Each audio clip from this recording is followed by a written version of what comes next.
Welcome to Inside New Albany Football with Coach Cody Stubblefield. I'm Jody Walls. I'm Brady Brock. We're with Gumtree Mortgage here in New Albany over on Starling Avenue.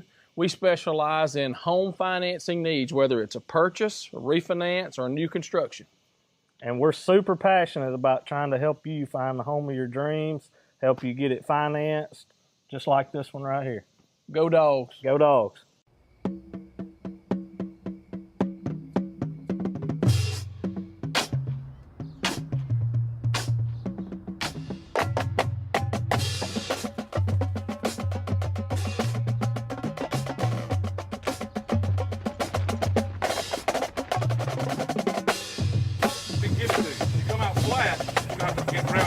Game. If you come out and hit them in the mouth from the first play, we're going to be fine.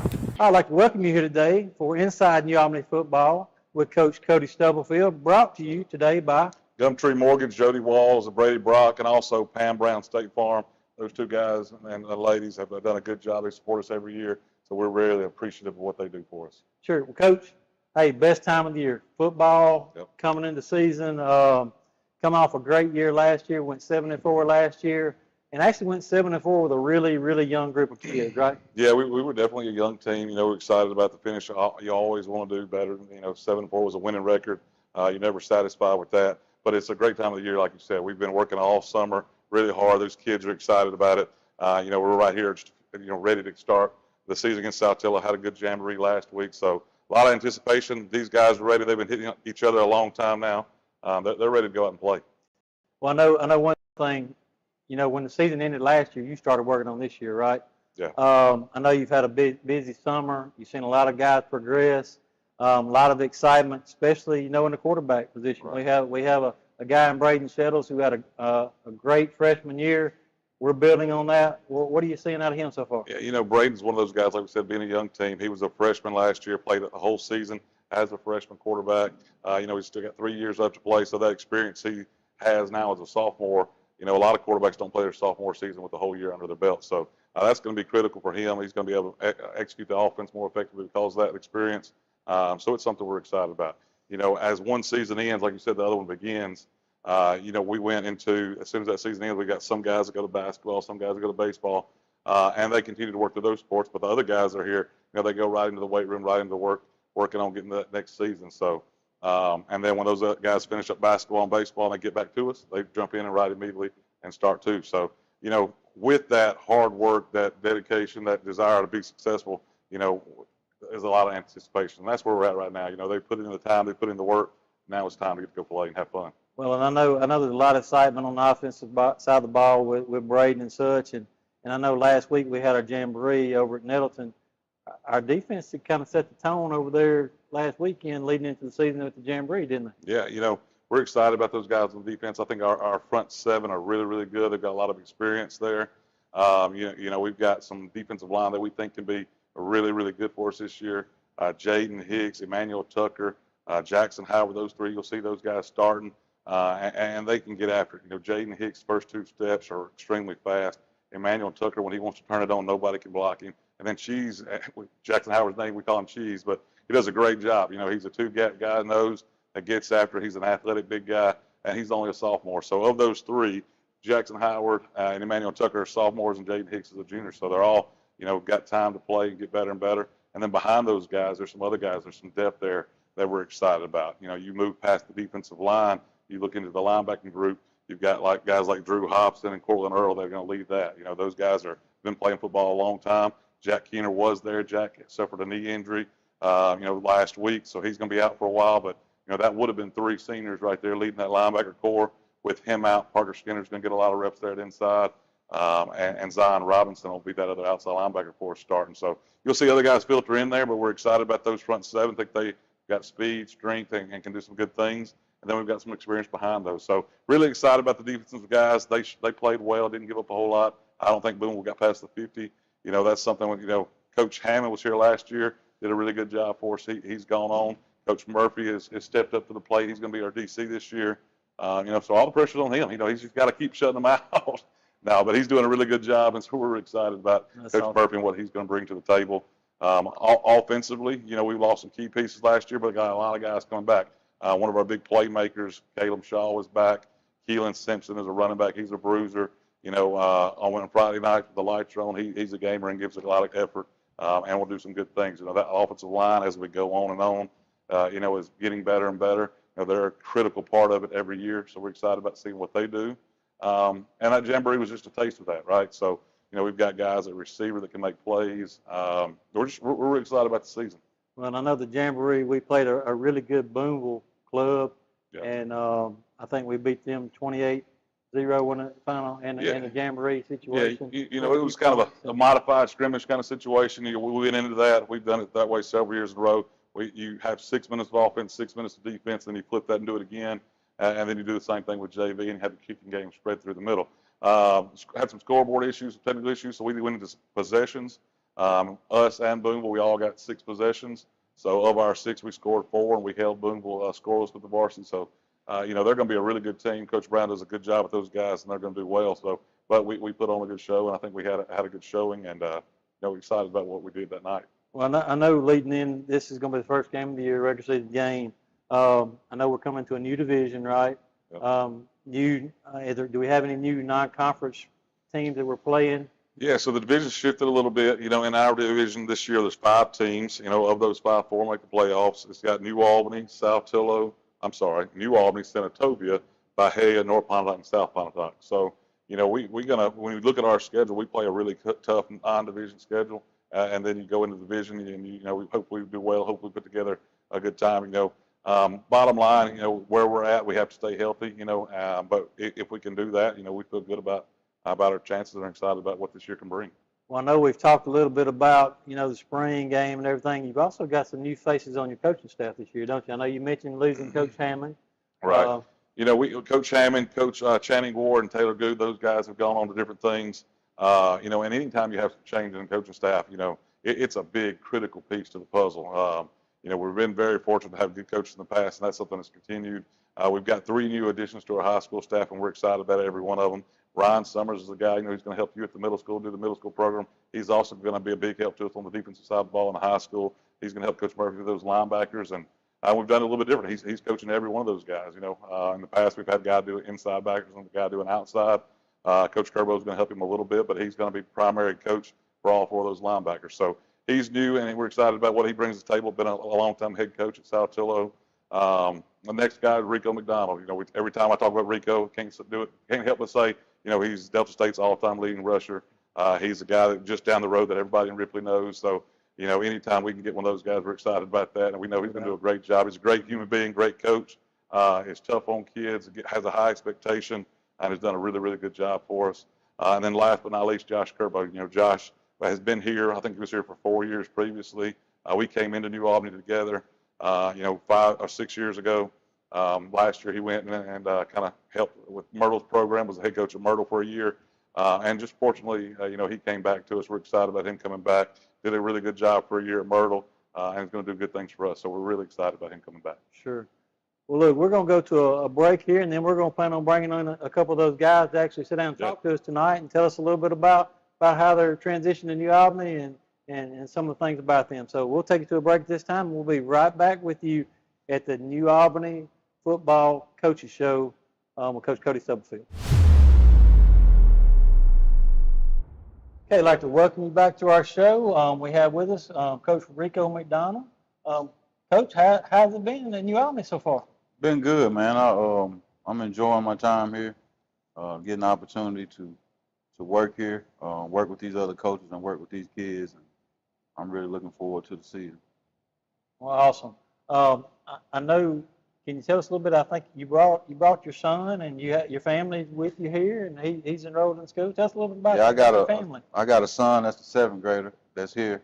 My daughter is in her 2nd year at Northeast, and my wife, we still live in Ripley, but my son's here, a little closer to home from where I've been in the past, so that's a plus. So I'm looking forward to it. I was in your building today, and y'all had a little dodgeball deal. And I saw Colin's son out there, and he's just beaming folks. So I know he had a big time at school today. Anytime, I know from being around him a little bit, anytime it's athletics, he's playing 7th grade football, he gets after it. I enjoyed watching him earlier today. Yeah, I tell you, those kids had a really good time today, and we try and make school as fun as we can, of course, Tell us a little bit about what are you coaching for us over here? I'll be doing wide receivers. Something that I really love doing. I've done it in the past, and we've had some pretty good passing games in the past when I've done it. And I've been away from it a few years, and just kind of being able to do it again, man. I'm really back, I guess you could say, in my element, I guess. Well, most recently, before you came to New Albany, where were you coaching at? I was at Amory last year, and I did DBs at Amory last year. So, Coach has done both sides of the ball. I know he spent some time at Ripley as defensive coordinator. He's at Lafayette prior to Amory, so been around some really good programs. Played college ball at a really high level. Just brings a lot of football knowledge to the staff. So anytime we can get that, we're always excited about it. Has jumped in there, already built relationships with those receivers guys. Stays on those running backs too, and just does a good job for us.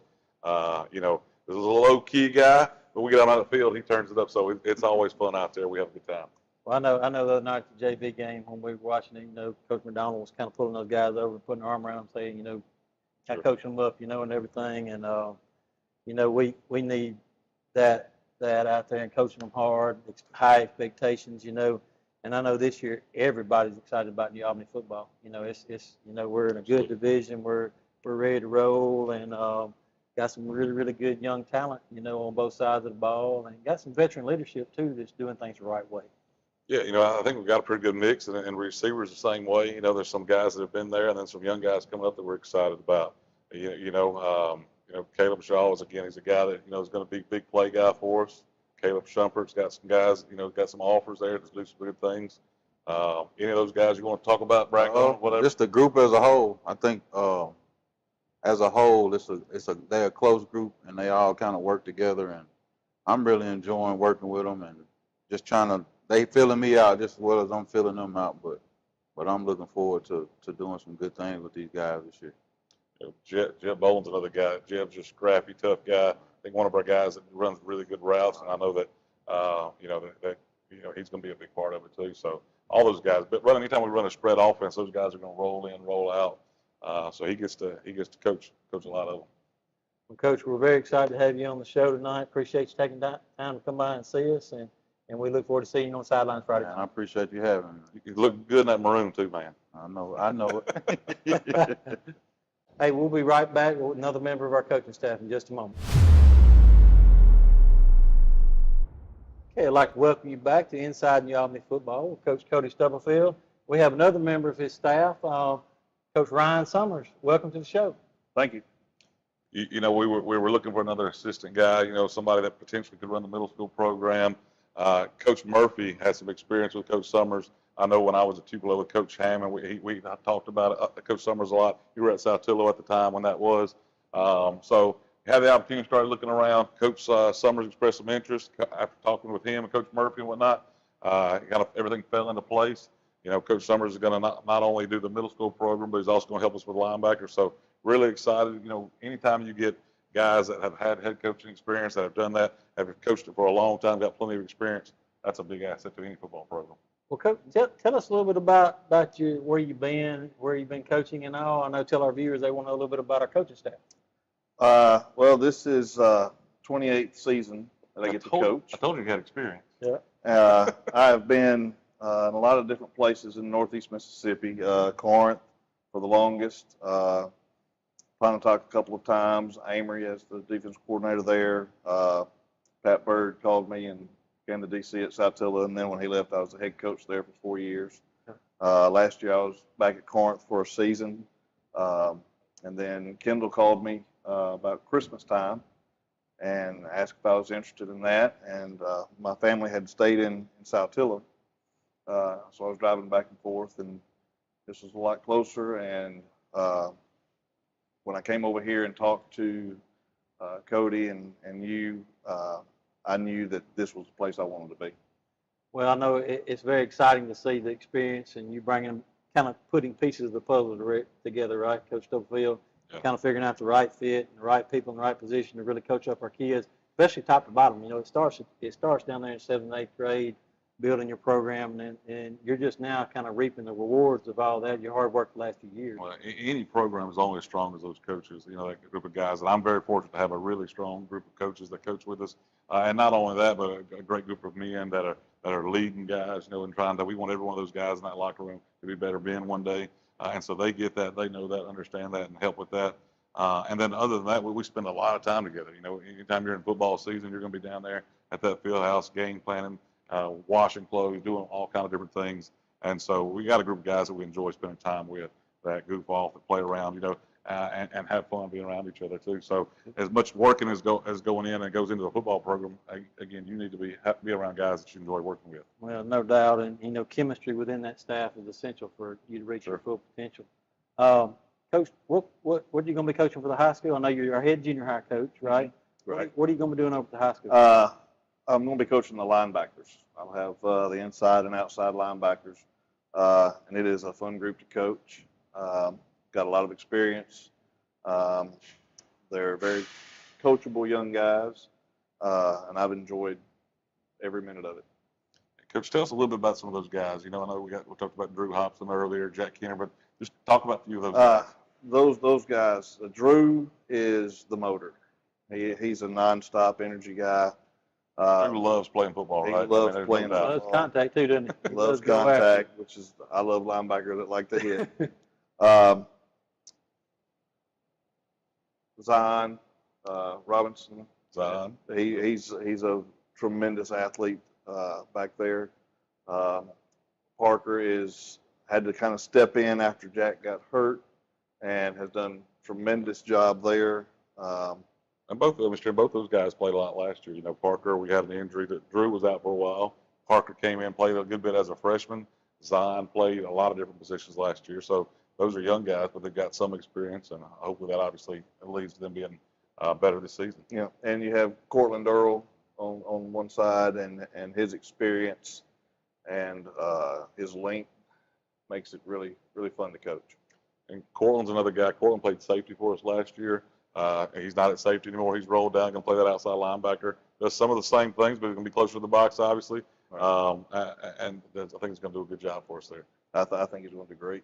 Well, one thing I'm hearing is, we're hearing different names and different positions from where they were playing last year, some of them, right? I think defensively, we got guys like Cortland Earl. DJ Robinson is a guy for us that can play a lot of different places. Right. DJ's playing some safety. He's been playing a little bit of outside linebacker. He's played slot receiver. He also plays running back. Had a really good job in the spring game. Had a couple touchdowns. The jamboree. But yeah, I think those are the big pieces that have moved. Those linemen are still there. Jackson Howard played a lot of offensive line for us last year. We said earlier, he's shifted over to that nose guard position. Ethan Conley's a guy that'll come in and play some D-line as well. That's pretty set. But I guess the big moving pieces are DJ Robinson's playing a lot of different spots now. Cortland Earl is down at linebacker. And so those are some different spots for those guys. Sure. Well, Coach, so you had a good experience here in your Albany so far? I have thoroughly enjoyed my time here. This has been a wonderful place to work, and the guys that I'm working with, both at the middle school and the high school, they're fun guys to be around. They're knowledgeable. Their work ethic is high.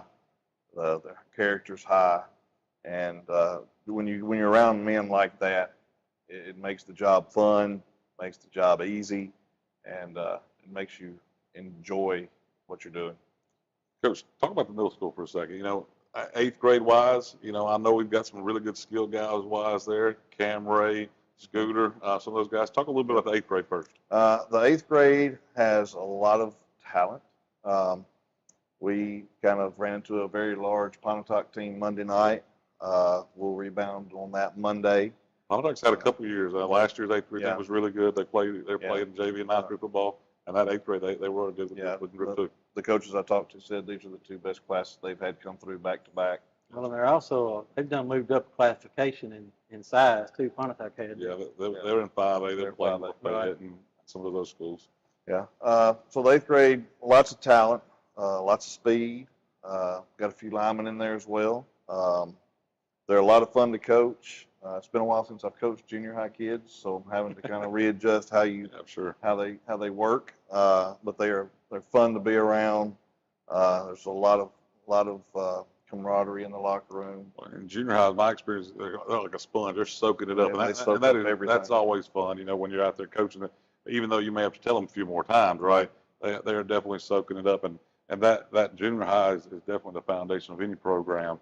So like I said, that was in hiring Coach Summers and hiring that position. Coach Murphy went over and did it with you for a year last year. Gave him some experience and to run that program and doing it. And he wanted to come back and do the defense, so we were able to do that.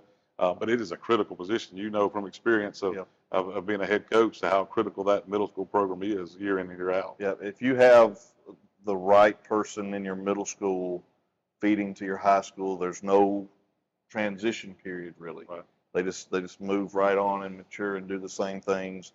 As far as terminology, scheme, expectations, the culture of the program, then there's no ups and downs. Sure. It's a consistent building process for the young man.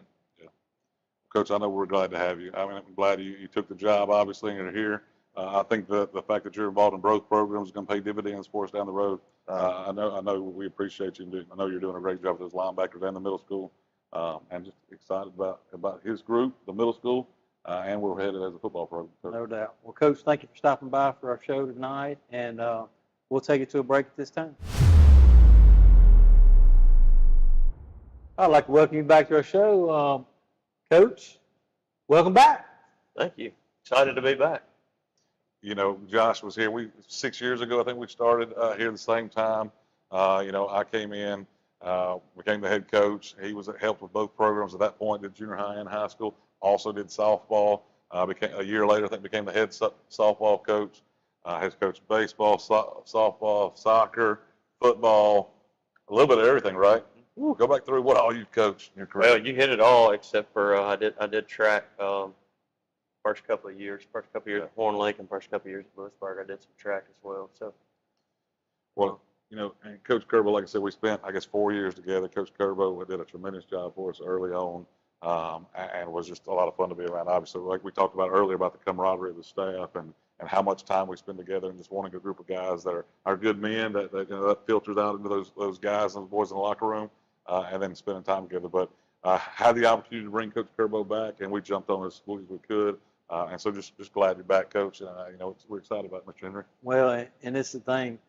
I feel like he never left, right? We feel like he came back and didn't miss a beat. I know the kids. We're very excited to have your family back here in our district also. AJ was doing a little bit of that dodgeball today, too. I talked about Coach McDonald earlier. They were both out there. So he saw both of them. He would. But and he's also an A3 football player, too. So we're excited about AJ being back as well. Yeah, well, I know Coach Kerbo is not a stranger to anybody in New Albany. I feel like you're part of the family, and you just went away on vacation for a year and then came back, Tell us a little bit about what you're going to be coaching for the high school this year. I'll be coaching running backs, and I think the most unique thing about the running backs this year is that for only the second time in my career, I've gotten to coach those guys all the way up from the 7th grade. So every single one of them at some point from the 7th grade to now, I've gotten the opportunity to have them in my position group. So I think that's really cool. Keelan Simpson, back there, has been a phenomenal middle school player, has kind of been a part of the running back, hasn't been maybe that primary back in years past for us, but has always been a huge weapon for us. Has gotten plenty of reps, plenty of things. But now it's kind of on Keelan this year, he is our primary running back this year, and he's going to get the ball a lot, right? That's right. He's a good football player, got good vision, understands the game well. I think as we progress through the season, he'll work himself into shape where we can continue to rely on him more and more the closer we get to the playoffs. But we've also got some really good depth there at the running back position as well. Absolutely. Talk about a few of those other guys. Well, you got DJ Robinson, who has really good vision as well, likes to have football in his hands. Zion Robinson, who we also had at the junior high a couple of years ago, has done a really good job for us all the way through, I think. And DJ's kind of new to it, right? Yeah. But Zion had played it last year, had some glimpses of him playing running back, and did a really good job last year, too. Yeah, Zion's a really good running back. He runs low to the ground. He understands the game. Got really good vision. Yeah. And then we got Nehemiah Boyd, who we don't, take any step back at all, in my opinion, with him in the game. He's a fast back, and like the rest of them, understands the game and runs the ball hard. I feel like our running back core this year is just going to explode. You know, you're waiting for anytime one of them touches the ball, they can go to the house, right? That's correct. You know, you got Keelan as a guy who, man, I'd hate to be the linebacker that has to step in the middle of that hole and take him head on with a head of steam, you know. That's right. And then you got somebody like, you know, anytime DJ touches the ball, he's a threat, you know. It's just exciting to see kind of what y'all are going to do with those guys, putting them and getting the ball to them where they can make it happen, you know. You know, like I said, we're excited about those running backs. Coach, when we talk about offensive, Coach Kerbo is one of the better offensive minds I've coached with. You know, does a really good job. We've got Coach Robbins going to call a lot of the offense this year. You know, Coach Stubbs still our offensive coordinator. Coach Robbins is going to play call a lot of it. And then Coach Kerbo, Coach McDonald. You know, I've been very involved in offense and calling a lot of the offense in years past. I've kind of stepped back a little bit, and those guys are doing a phenomenal job. It's going to allow me to kind of manage that game a little bit more, I think. And you know how that goes. I mean, it's hard when you're managing the game and also trying to call those plays. So, you know, film study, game planning, Coach Kerbo does it all and does a tremendous job. So he's going to be a huge asset to that offense. Well, I know anytime you can bring a head coach from any school in as an assistant, it's like, man, it's taking weight off your shoulders and Coach Stubbsfield. Yeah, absolutely. You know, Coach Kerbo has been a head coach before. Coach Summers, we talked about, has been a head coach before. Coach Robbins, Dennis Robbins, is one of the, you know, the leading winningest coaches in Pontotoc history. You know, I coached there for 10 years. That experience, Coach that Summers value. too, right? Yeah, that's Coach Summers, Coach Kerbo, and Coach Robbins. Right. You know, all three of those guys have been head coach before. There's a lot of experience on that staff. You know, Colin's been doing it for a long time now. Coach Murphy's been the coordinator for a long time now. Coach thinks we're really not as young as we used to be. I mean, that staff's getting a little bit older, so. Hey, I don't want y'all talking about age now. Y'all can't do that now. But you know, but there's a lot of experience down there, and that's a huge asset for us for sure. Yeah. Well, Coach, thank you for stopping by tonight to be on the show, and we look forward to Friday Night Lights. Yep. Yes, sir. Coach, he's also going to do a little baseball. You know, he's helping Coach Wheeler too. So, you know, Add to that list of things, Coach. My man can't focus on one thing. He got to stay busy. So we're excited about him helping with football and baseball this year. All right, Coach. Thanks again for stopping by, and we'll take it to a break. Okay, I'd like to welcome you back to Inside New Albany Football with Coach Cody Stubblefield. Coach, we got the Saltillo Tigers coming to town Friday night, right? Yeah, you know, like you said, you know, you wrap up one season, you jump right into the next. It's been a long time since we've got to actually suit up and play another opponent in a real football game. So we're excited about it. Saltillo is a 6A program, you know, a bigger school, but, you know, we're going to get out there and give them everything we got. And excited about some good competition. Said earlier, our non-division schedule was pretty tough this year, and so it opens up with them. So, you know, excited about 7 o'clock getting here. Kicking it off, Coach Finch is the head coach at Saltillo, does a really good job with those guys. You know, they're going to come in here and play really hard and get after it. They're going to be a hard-nosed group of guys, but, you know, we're excited about it. You know, we think we've got a chance this year to be a really, really good football team. You know, offensively, like I said, we've got Braden Shettles, who's got a whole year of experience. Keelan Simpson is back as a senior. Our offensive line is anchored by Ethan Conley and Ethan Cathy. You know, those guys are two seniors for us that do a really good job, and then there's some young guys behind them. JT Newby is going to play left tackle for us. Horn is going to be at our left guard, and then Big Sam Morton is going to be that right guard. So Sam's a 10th grader. You know, I know you know Sam well. At receiver, you can see a bunch of guys. You know, Caleb Shaw is a big play guy. DJ Robinson, Caleb Shumpert, Jeb Bolin is a solid player for us that just does a lot of really good things. If his hands touch the ball, he's going to catch it, kind of thing. You know, and then there's some other guys that are going to mix in there that do a really good job for us too. So offensively, we're excited about it. You know, you know, Coach Robbins, Coach Stubblefield, Coach Kerbo, Coach McDonald. You know, we're expecting a lot of points this year. You know, and then defensively, Coach, you know, Murphy started off the jamboree. You know, I don't think they crossed the 50. So you know, I keep setting the bar up there for him too. You know, but all that said and done, you know, those coaches work really hard. Those kids work really hard. Drew Hobson's going to lead that defense. You know. Drew is we talk about all the time. He's not a bull in a china shop. He's the bull in the hardware store. You know, he does a really good job, though. He gets after it. We think that defensive line led by Jaden Hicks can be dominant this year. And then Jeb Bolin is also going to be on defense. He's going to be at safety. Caleb Shaw is going to be back there. And then at corner, you're going to see a lot of guys. McCallan Cameron's a guy that played a lot last year. We can depend on. You know, and then that other one, we've got guys like Jalen Nesbitt, LaDarian Gilbert. And then, you know, a few other guys that'll get mixed in there. So, Just excited about that. Special teams is something I'm going to do most of those this year. I'm excited about that. We kind of make it more of a priority for me. It's always huge, important. And you want to lose a game and play bad on special teams. So we're excited about that. Grayson Alexander's coming back. Grayson played as an 8th grade with the varsity team. Him and Whit Robbins, kicked for us a lot. Grayson is a phenomenal talent. He's a great soccer player, but the man can kick it with his right foot, his left foot. From 42, he's good. Just have a high expectation for that 9th grader. So he's going to do a really good job for us. D. Johnson is coming out with us. He hasn't played. He played junior high, played when he was younger. He's going to come out and punt for us. And when D gets a hold of it, he can really boom it. You'll see Braden back there at punter also. But just, really excited about a lot of guys playing, the youth of our team, the talent that's on it, the coaching staff. Just feel like we've got a lot going for us, So Saltillo's going to roll in here. We're going to have something waiting for them, so we're excited about that, and just looking forward to it. Well, I know our viewers want to know a little bit about Saltillo and who we match up and how we match up. On the defensive side of the ball, offensive side of the ball, tell us a little bit about what they're on defense. I think they've got 7 guys returning on the defensive side of the ball. If you evaluate them on film, I think their defense stands out above their offense. I think defensively they're really good. They've got a lot of 6'1" guys, 200-pound guys that are out there.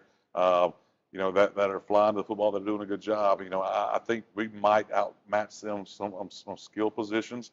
I think we may bring a little more speed to the field, but they're going to be some guys that are hard to move in the box, and they're going to, first and foremost, they're going to try to stop the run. So we're going to do some things to try to combat that.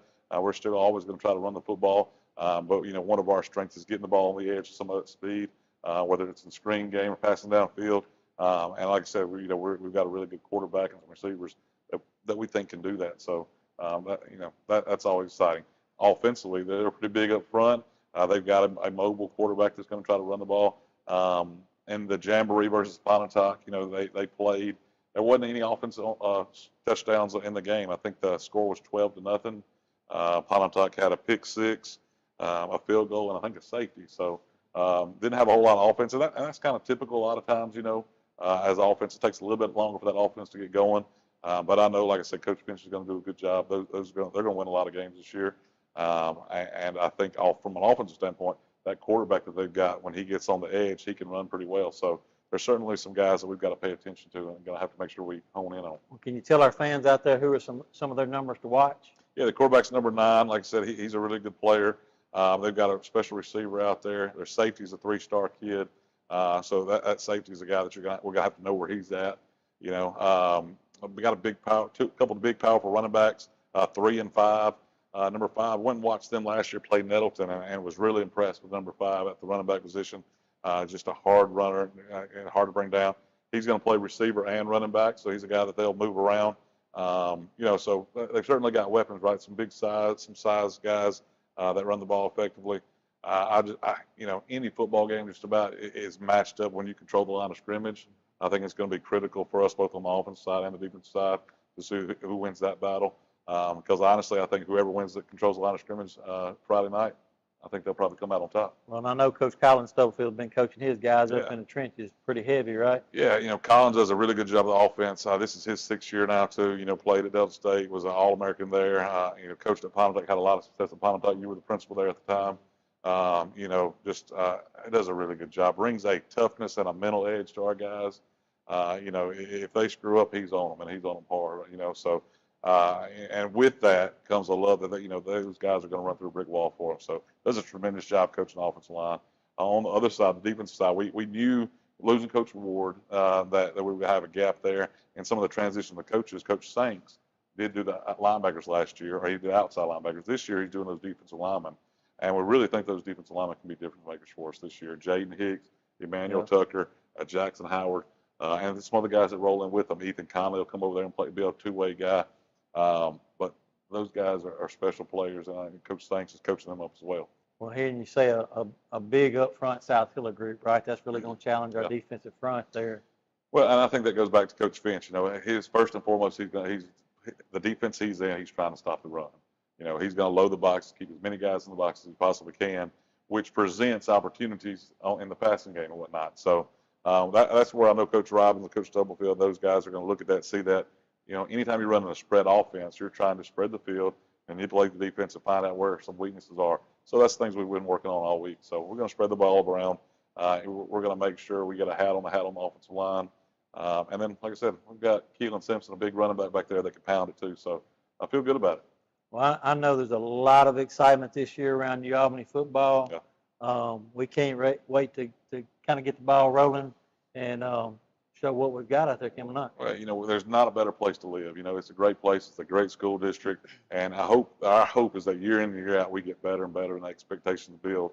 And in general, the program grows. So we've got a phenomenal group of young men down there, and they're working hard right now, so we're excited about it. Well, and it makes you feel proud of, you've got our coaching staff changing. They're bringing their families in. Yeah. Their children are thriving here in our district, and that's what we're here for. We want to be great in athletics, academics, activities, Sure. The arts, everything here in New Albany district. I know that's a great thing about New Albany. We want to be the best in everything we do. Well, that locker room's a family. Those coaches, we're a family as a group, and then each of their families are a big part of it. We had Meet the Bulldogs the other Friday night, a couple weeks ago. And when it was over, we cleaned up different things. And Coach Murphy had his family in there. Coach Kerbo had his family. Coach McDonald was in there, and his kids in for a while. And I had Ray was with me. So it was fun to see those kids ripping and romping in that locker room after we were cleaning up and stuff. And that's what it's all about. We want those kids and those players to become better men. We also want to win on Friday night, and we want to spend time together and and enjoy each other. So anytime you're playing a game, there's pressure to win, and we want that pressure, right? We tell them all the time, we're doing this to win, and we're working hard. It's not easy. Football is a game that not everybody's going to play, not everybody can do. It's tough when it's 95 degrees, 100 degrees outside, and they've got pads on, they're getting after it. It's a physical sport, right? And practice is difficult. So it's not always easy, but it's always worth it, is what I tell them. Well, and these guys have been working hard, like I said, since the season ended last year, and we're so excited and want to tell you fans, hey, come out and support these guys all year long. They're going to put a great team on the field for you, puts out maximum effort, and we're so excited. But Yeah. I'd like to thank you for tuning in today to Inside New Albany Football with Coach Cody Stubblefield, brought to you by Gumtree Mortgage again. Jody Walls, Brady Brock, they do a tremendous job for us, supporting us. They've been doing that since we've done it. And this year, Miss Pam Brown picked it up. Pam Brown State Farm, she's supporting us this year. So those are our two Coach Show sponsors. They help us out. All that goes to those guys down there. But we're grateful for their support. We appreciate them. Well, thanks again, fans, for tuning in, and go Bulldogs. Here at Pam Brown State Farm, we are so excited to sponsor Inside New Albany Football with Coach Cody Stubblefield. We have served New Albany for a quarter of a century, and we are so proud to continue to serve this wonderful community far into the future. We look forward to a fantastic season for Coach Stubblefield and the Bulldogs. Good luck, and go Dogs!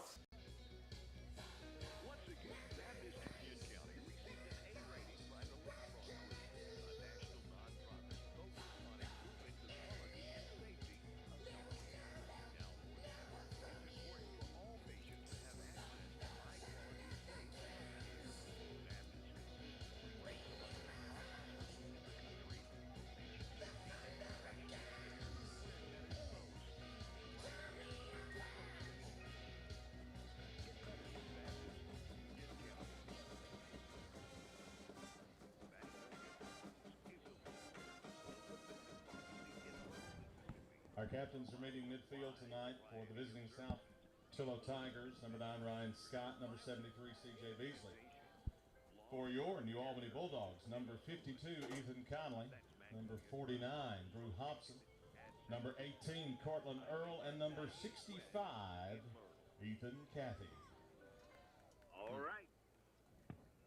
All right, we're back at Kitchens Field getting ready for this football game. The captains have met at midfield, talking over some things with the referees. Got the Bulldog band out waiting for the football team to run through the tunnel.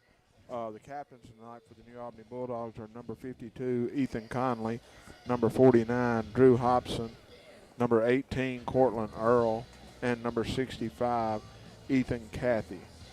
The kickoff tonight is brought to you by Northeast Mississippi Community College. All kickoffs this year will be brought to you by Northeast. Northeast Mississippi Community College begins its celebration of 75 years of athletic excellence with 4 home football games, hosting Hines on September the 7th and Itawamba on September the 21st. In October, the Tigers will be hosting Holmes on the 5th for homecoming and Kahoma on the 26th.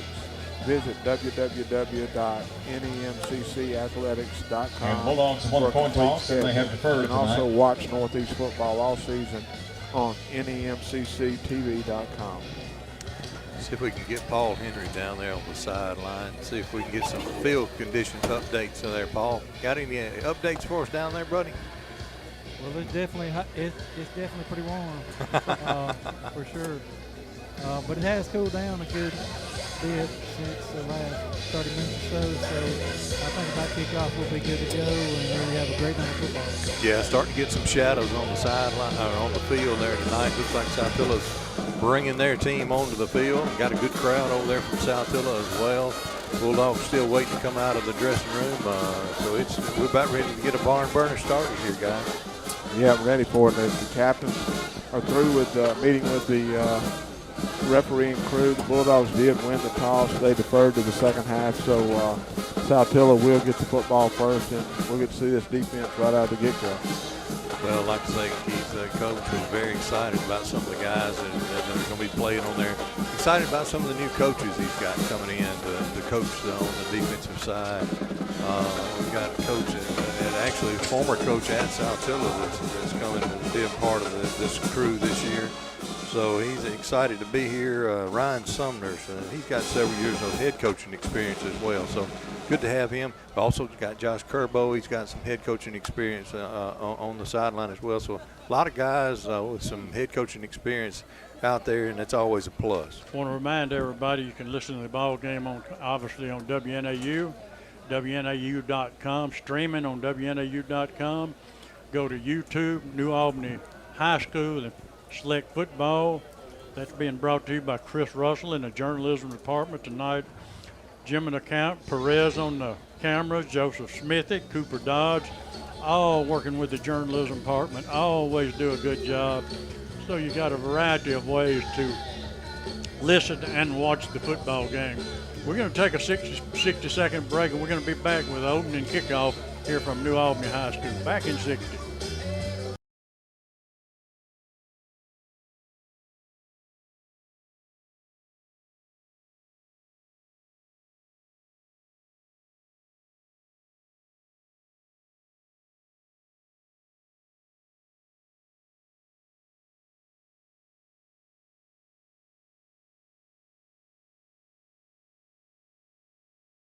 Bulldog Nation, get on your feet and be ready to make some noise.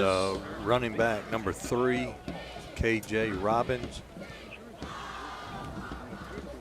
Number 5 is a running back, Kobe Owen.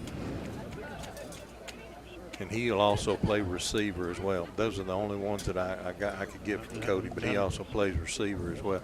Number 1, if he's out there, his name is JT Beasley, and he's a stud. He's already got about 3 or 4 offers, but he tore an ACL in December, so I'm not sure he's going to be playing tonight. All right, take it away. All right, we're back at Kitchens Field getting ready to get this thing started. Saltillo team is already on the field, standing, waiting to get set up, and we're still waiting. Here comes the Bulldogs out of the tunnel now, and guys, we're ready to get this 2023 season started. Uniforms look good, Keith. Maroon tops with gray pants, white helmets. It doesn't get much better than that for the Bulldogs. I like those white helmets. They really look good. Got the firecrackers going and all that kind of stuff. Hope we see lots of those tonight. But we don't shoot them all before the game. Hey, that looks like an improved version of the fireworks. He ain't ever going to let Creekmore leave it down. Oh, Sam did a good job. Listen, man, he used to be here every Friday night. You can count on Sam. I don't know if he's here tonight or not. I think I see him over there. I know he's still the sponsor of the Bulldog football on the radio and doing a good job for New Albany, Union County. Saltillo is on the field, ready to kick it off. Bulldogs still huddled along the sideline. Coach Stubblefield going over some last-minute checks with him. A lot of numbers I remember from last year on the kickoff team. A lot of new numbers out there as well. This is always kind of interesting when you get started first of the year. I know Saltillo had some trouble last week at Pontotoc with some of the punting, so it caused them to have some bad field position as well. But looks like Grayson Alexander is teeing that thing up, going to get it And let's play some down the football, field kicking for off for the Bulldogs. And we are just about ready to get it underway. Saltillo has really brought a nice crowd. I mean, the visiting side is practically full, and they're still filing in here for New Albany. We're going to have a good crowd tonight. High towering kick, fielded at the 16-yard line, out to the 20 to 25, taken down at the 26-yard line. Ball down at the 27-yard line. And a 1st and 10 for the Saltillo Tigers. Start out at the 28-yard line. Good kick by Grayson there. Got, like you said, kicked it to the 16-yard line. Good coverage by the Bulldog kickoff team. And time to get this thing started right here with Saltillo starting at their 28. Saltillo breaks the huddle. They work out of a huddle. They'll send twin receivers wide to the left.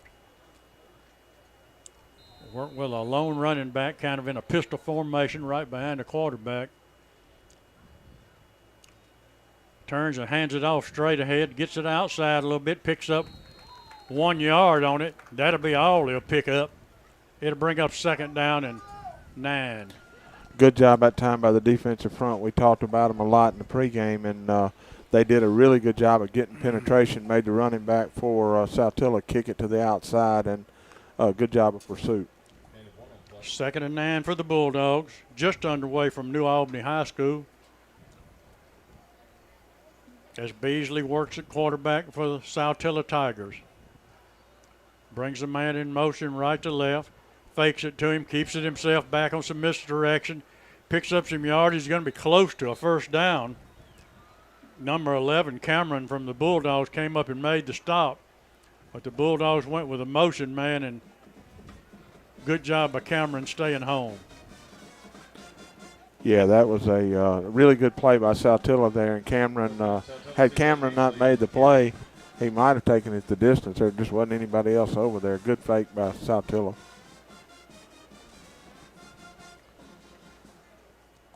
They'll load up the right side, couple of receivers wide to the right, work with a tight end and a wing back. Now they shift one of them to the left, waiting on him to get set. Now they bring a man in motion. Snap is back to roll is Beasley under pressure. Not today. He's going to be sacked back at the 28-yard line, the original line of scrimmage, and that's going to be number 18 for the Bulldogs. Cortland Earl coming up making a nice play. Good job by Cortland that time of getting penetration, and they ran a little reverse spin with the quarterback, going to try to hit somebody over here in the flat, and by the time he got into his position to throw the football, Cortland was already on him. Cortland, a 6'3", 185-pound senior. He's played a little receiver. He's played some defensive back. They've working him at a linebacker this year. 2nd down and around 22. Back to passes. Beasley under pressure. Fires it across the middle. Broke up on the incomplete. And a nice job breaking that back up, breaking it up. That was Drew Hobson that time, and Drew did a really good job because they rolled the number 3, the running back, out of the backfield, kind of just on a little streak right up the middle, and they ran a counter to start out, which made Drew come to this side of the ball, and then he went back and got in position, made a really good play. Tucker, number 95, working along that line of scrimmage, 6'6" and 260. Hicks on the other end, 6'1" and 240. And Howard in the middle, 5'11", 285. Shifts a wing back from left to right. Barks out some things, tried to get the Bulldogs to jump offside. That didn't work. Back to pass, setting up a screen, and it goes incomplete. Tucker was right there. Good thing he didn't catch it. Tucker was going to take him for a loss. Kurt, we got a flag on the play, bud, and I think it's going to be on the Bulldogs, and I'm not really sure what the call is. Roughing the passer. Was it roughing the passer? I think that's what he called, and I just really don't see how that was the case, but that's what he called. That's going to be a personal foul there, and it'll be a automatic first down. It sure is. Wow. Call early in the ball game. That is a big break for Saltillo, of course. They're going to have first down, and ball is going to be on their own 44-yard line. Quarterback's looking. He's going to take the snap. He's going to hand it straight up the middle. Nowhere to go. My goodness, what a play there by the linebacker. That's Drew. I think that was Drew. Sure was. He zoned in. He didn't play but about 5 games last year. Still ended up in the top 10 tacklers for the Bulldogs last year, but he looks like he's on a mission out there early tonight. He's going to be an All-American this year. I mean, you got all those big guys up there playing in front of you, and Drew's going to have freedom to run around. Exactly. He'll make 1,000 tackles. Second down and about 11 to go. Got a running back behind him in the backfield, 2 to the slots to the right. He's going to roll to the right side, trying to hit his receiver in the flat. Nothing doing, threw it behind him. Going to be 3rd down and 11 for the Tigers. Good job there by the Bulldogs to stay in coverage and all that. The receiver kind of got turned around. Didn't look like he was going to be able to make the catch. Ball was thrown behind him, so good job by the Bulldogs. They were right there just in case he did catch the ball. Yeah, there wasn't much there had he caught the football. Beasley's going to come out. He's going to be in the shotgun formation, going to have number 3, Robbins, right behind him. Got 2 slot receivers to the right and H-back to the right as well. He's going to take the snap. He's going to run a reverse this way, and he's coming back, and there's nobody over here. Got good blocking. He's running up. He's going to pick up, going to get the first down. That's number 5 for Saltillo.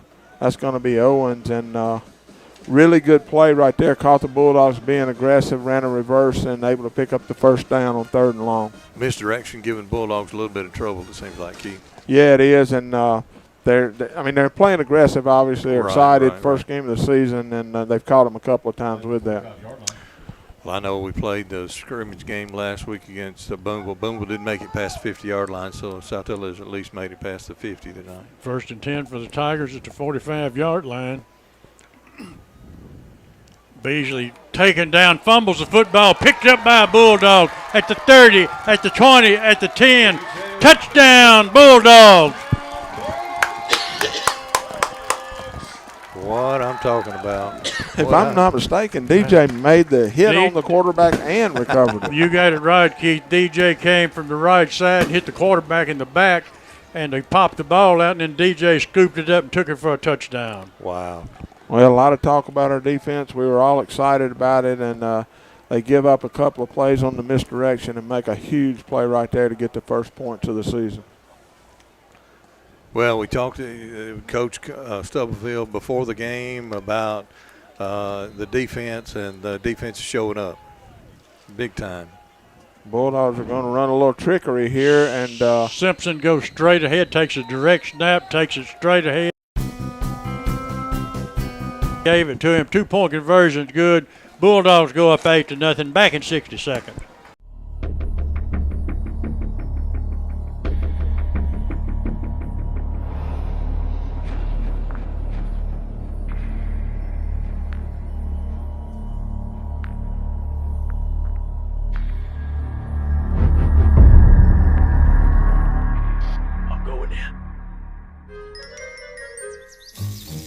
Wage war on weeds, lawn and pest solutions. I enjoy urgent care because people have an immediate problem when they come to me, and they want to know what's going on and they want to know how it can be fixed. And so it's super rewarding when you figure out what's going on with the patient and you know how to fix them, and you can provide them with a treatment regimen and they feel better. So it's rewarding on the front end figuring out the problem, but it's also rewarding on the back end whenever you know that you fixed them and you help them and they're feeling better, and you can kind of see how truly grateful they are for the care you provided. 1-1. That's El Agave Mexican Grill, 650 Park Plaza, New Albany. All right, take it away. All right, we're back at Kitchens Field. The Bulldogs have scored their first touchdown of the year with the defense scoring that touchdown. We got 8:43 left in the first quarter, and the Bulldogs do lead the football game. Getting ready to kick off again for the Bulldogs, of course, is Grayson Alexander. Bulldogs are lined up, and Grayson's coming up to approach the ball, and he's going to kick it. He's going to try an onside kick here, and the Bulldogs should be all over it. And they did get it. The Bulldogs got an element of surprise on them, and I think Drew Hobson was the one that got on it. What a call. What a great kick by Grayson there, David. Exactly right. A little element of surprise here early in the ball game. It looks like there's an official timeout. I don't know if this is a heat timeout or what, but timeout will take you on with them. You'll be back after these messages. Insurance agencies and companies may appear to be the same on the surface, but you'll discover a world of difference when you look a little closer. The biggest difference is the people who serve you. At Collins Insurance Agency, we've been through the good times and the not-so-good times, too, always serving the people of this area with the very best in insurance coverage from some of the world's finest insurance companies. Collins Insurance Agency in New Albany. What will I find at Van Atkins? Well, diamonds. Lots and lots of diamonds. Jewelry that you will not see in any other place. Our Van Atkins collection is styled from beautiful pieces from the past with a fresh Southern update. I believe you'll find value, too. You'll also find people who are a part of this community. If you're celebrating something, we're going to celebrate, too. We really hope you'll find Van Atkins special. I'm Chuck Cooper, and I feel privileged to be a part of that. Our offense here now, Kurt. First time on the field for them. Shettles will work at quarterback. Simpson will be his running back. 3 wide receivers wide to the left side. 8:42 left in the first quarter. Bulldogs lead the football game 7-0, 8-0. We got a penalty on the play here, Kurt. I don't know what the call is. I think we got somebody lined up in the neutral zone. Let's see if they're going. They called procedure on the Bulldogs. I don't know who it was. Yeah, we moved up, lined up just a little bit. Paul Henry's down on the sideline. Let's check in with Paul. Paul, what's the call? They got somebody lined up in the neutral zone over there on the left-hand side. Okie doke. It'll be a 1st and 15 for the Bulldogs. 3 wide receivers to the left. They're lined up in tight. Simpson's a running back. Snaps a little bit low. Shettles back to pass. Looking, got plenty of time. Flares it out in the flat. Got a man open at the 30, at the 20, at the 10. And DJ Robinson's going to take another one to the end zone. Touchdown, Bulldogs. Go ahead and have yourself a night, DJ. Really, really good job there by Braden. There wasn't anything on the initial look as the first route he looked at, and the offensive line did a good job. Braden rolled out to his left. DJ realized that Braden was having a little trouble there, so he just released down the field. Braden put it right on him. Touchdown, Bulldogs. Bulldogs are going to line up for an extra point. Looks like Shettles is going to stay, and now Boland's coming in, and I think they're going to kick this one. Alexander's on the field. Still waiting. Some discussion with the officials taking place. I don't really know what it is. There was not a flag on the field that I was aware of. Now they're going to say, yes, it is a touchdown. Unsportsmanlike conduct. Well, we have somebody got excited about scoring. Somebody got happy because they scored. Yeah, they did something. We don't want anybody to enjoy things. Enjoy the game. Boland will do the holding. Alexander will do the kicking. Tallahatchie Gourmet extra point is up. It's high, it's long, and it's right through the middle. Back in 60 seconds. New Albany 14. I think it's going to be 15. That's correct. Saltillo nothing. Back. It's finally game time. The smell of the fresh cut grass, the sound of the drums as the band gets ready to perform, and of course the roar of the crowd as our hometown New Albany Bulldogs enter the field. Jody Walls and Brady Brock with Gumtree Mortgage here in New Albany remember those days and agree they were some of the best. They also want your mortgage experience to be the best as well. They pride themselves on excellent customer service and establishing a personal connection with their clients. They also have the knowledge and programs to fit your mortgage needs. So whether you're building, buying, or refinancing your current home, they want to help. Call them and set up an appointment today. Jody Walls and Brady Brock with Gumtree Mortgage. Let them help make your dreams come true. Go Dogs!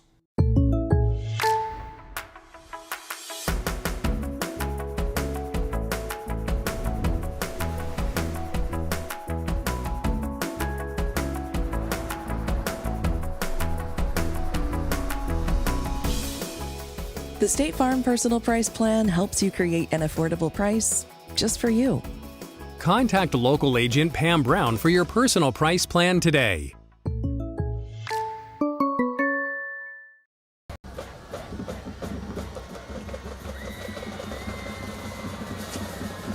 Alexander kicks this one deep. It's going to be fielded at the 19-yard line. Across the field to the 20. They're going to be the 23-yard line and taken down by a host of Bulldogs. Good coverage on the kickoff. Owens down. Oh, no. Taken Please, down by no. Packer Bulldogs. Please, We got no. somebody got hit from behind, or what happened here? Oh, man, it's Drew, and he's hurt. We got a timeout on the field right here just to hold it right here. We're going to send it down to Paul. What we got, Paul? We got Hobson on the field. Looks.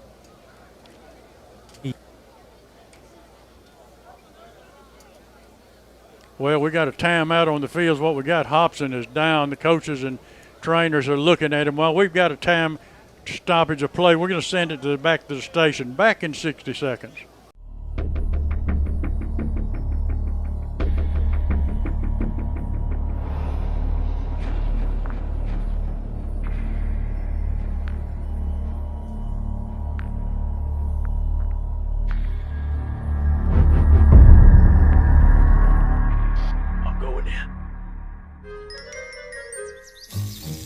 Wage war on weeds, lawn and pest solutions.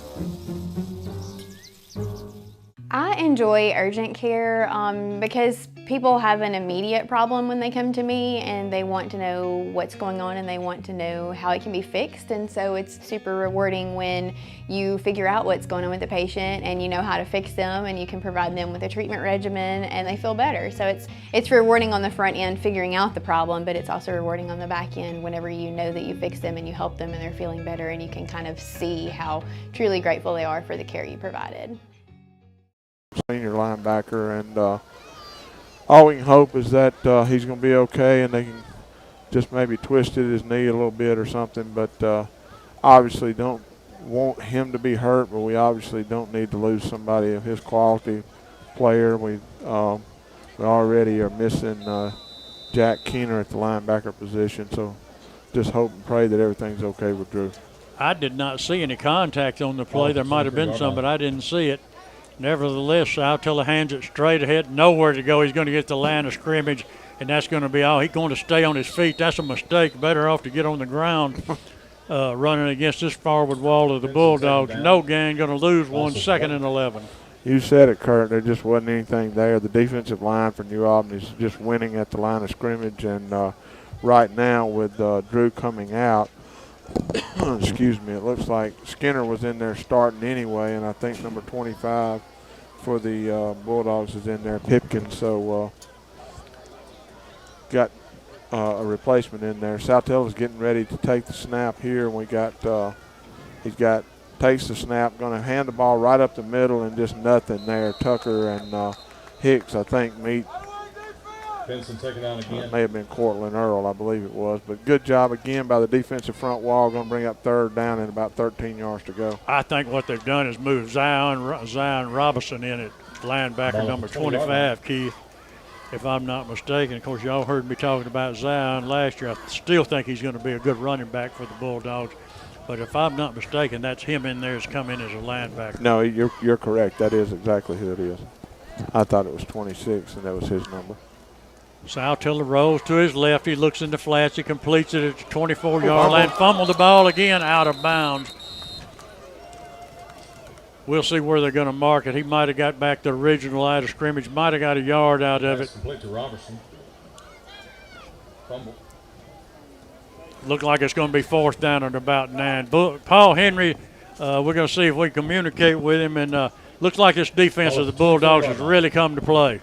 Yes, sir. Hey, our dogs up front are setting the tone. Huge hit right there by Cortland Earl. Hey, punched the ball loose. Hey, they're definitely setting the tone defensively. Looks like the Bulldogs are going to take a timeout. Kurt, you want to take it with them or you want to stay here?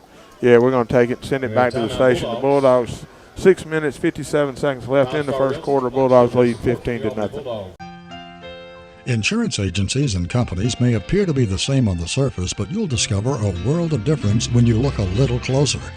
The biggest difference is the people who serve you. At Collins Insurance Agency, we've been through the good times and the not so good times too, always serving the people of this area with the very best in insurance coverage from some of the world's finest insurance companies. Collins Insurance Agency in New Albany. What will I find at Van Atkins? Well, diamonds, lots and lots of diamonds. Jewelry that you will not see in any other place. Our Van Atkins collection is styled from beautiful pieces from the past with a fresh Southern update. I believe you'll find value too. You'll also find people who are a part of this community. If you're celebrating something, we're going to celebrate too. We really hope you'll find Van Atkins special. I'm Chuck Cooper, and I feel privileged to be a part of that. Saltillo's going to kick a line driver, and Boland's going to take it. It rolled probably 15 yards, and Jeb did a really good job of getting it because it probably was going to roll another 15 yards. Bulldogs are going to have possession of the football at their own 30. Looks like what, David? You think about the 36-yard line? That's about where it looks like they're going to lay it, brother. Hey, we're going to have some scores from all around the state here later in the broadcast, brought to you by Chevron Shortstop, just across the street from New Albany High School. Go by in the morning and see Elizabeth, Mandy. They'll fix you up with some of the best sausages, biscuit, and coffee you ever had. That's Chevron Shortstop, just across the street from New Albany High School. Guys, we hadn't run but one offensive play tonight, so be interested to see how things go on this drive. Shettles is working. Now they've got the players on the field that they want. 3 receivers wide to the right, 1 to the left. Looking at a 3-down lineman, turns and pitches to Simpson. He gets on the edge, gets out to the 40-yard line. It'll be a 4-yard gain. Be 2nd and 4. Well, good job that time. Actually, that got a pretty. I don't think they got the down. There we go, bringing it back. Okay, second down and about a long 6.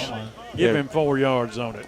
I got you. Good job of blocking out on the right side. Keelan did a good job of getting out of the corner and picked up, like I say, about 3 yards, 2nd and about 7. 6:41 remaining first quarter. New Albany's taking a 15-0 lead. As Shettles fakes a handoff, he's looking deep. He's got a man at the 30-yard line. Oh, couldn't come down with it. They were trying to get to the Shaw. A defender was there and got his hands up in front of it. And I think he actually disrupted Shaw's concentration a little bit. He couldn't, his arms were waving right in front of him. Yeah, and the ball was just a little bit behind Shaw and hit him kind of on his backside. And I think you're right, Kurt. I think the defender being there obviously disrupted it a little bit as well. Going to be third down and about 7 for the Bulldogs.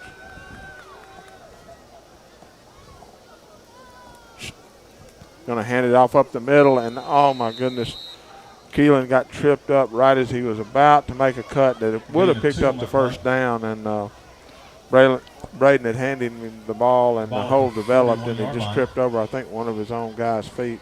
Going to bring up 4th down. Looks like we're going to see the punt team for the first time this year.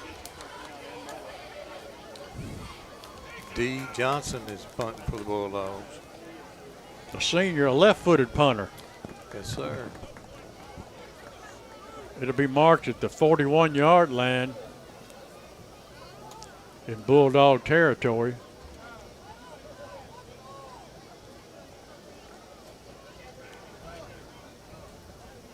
He's got a good snap, plenty of time to get it off. Got a nice high spiral kick. Going to be fair caught. Now he gets away from it. Going to take a Bulldog roll inside the 15 down to the 11-yard line. And what a right there. Nice job of punting the football. Marion did a really good job right there. Got a good high kick, and the guy backed away at the last second. Got a good roll out of it. Going to start Saltillo in a hole here on about their own 11-yard line. 5:36 left in the first quarter. Bulldogs lead the football game 15-0. And David, so far, I mean, you take away that series there where I think Keelan kind of tripped up there and would have still picked up the first down. Everything's kind of going like we wanted it to tonight. You're exactly right. And Bulldogs playing hard. Again, we've still keeping an eye on Drew down here on the sideline. Looks like he's still in a little bit of pain, but he is walking on it a little bit. Looks like the Saltillo is going to bring in number 6, Stewart as the quarterback. He's going to take the snap, hand it off up the middle, and just nothing there. I'm talking about, and that is Cheese. Howard is in there in the backfield with no problem. Makes a big play. Going to bring up second down and about 15 yards to go. I want to remind everybody, WNAU.com, streaming on your computer or cell phone, and YouTube, New Albany High Schools.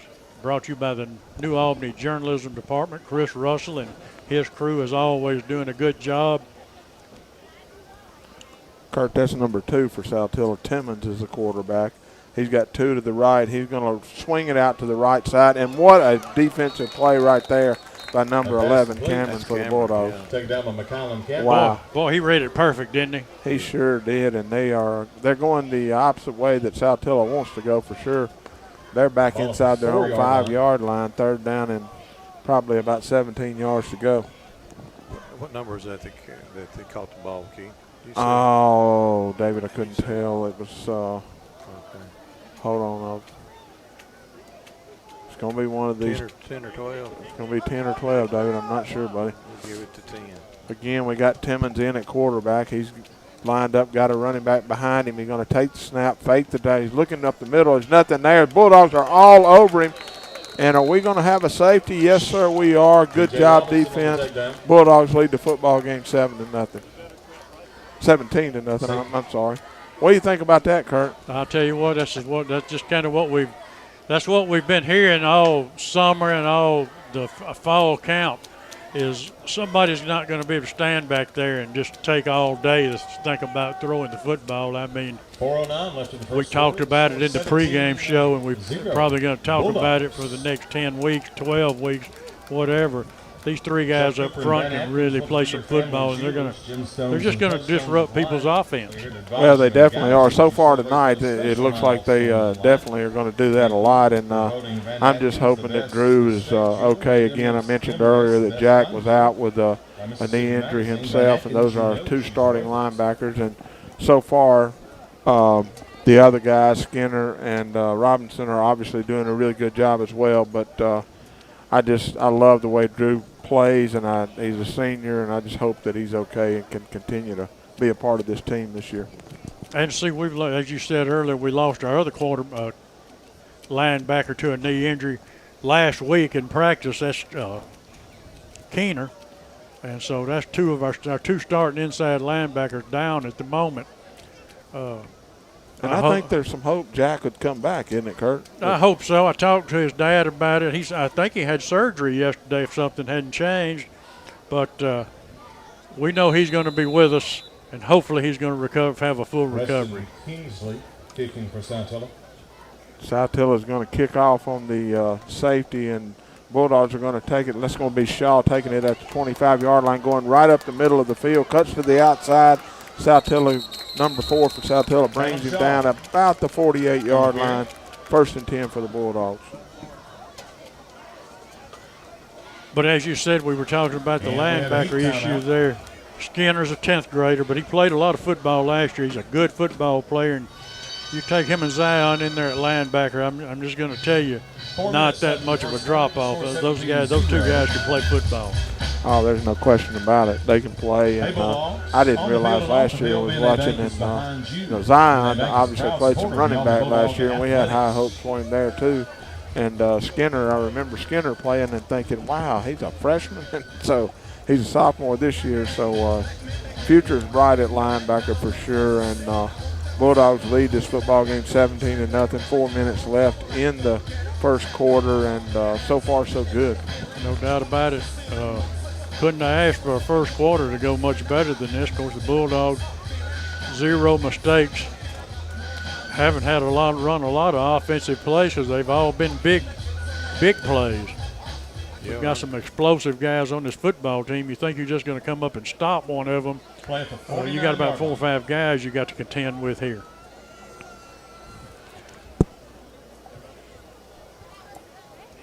Shettles is getting ready to line up his team. The referee's still standing over the ball. He's got 3 receivers out to the left side. He's got 1 to the right in Boland, and then Simpson's off his left hip.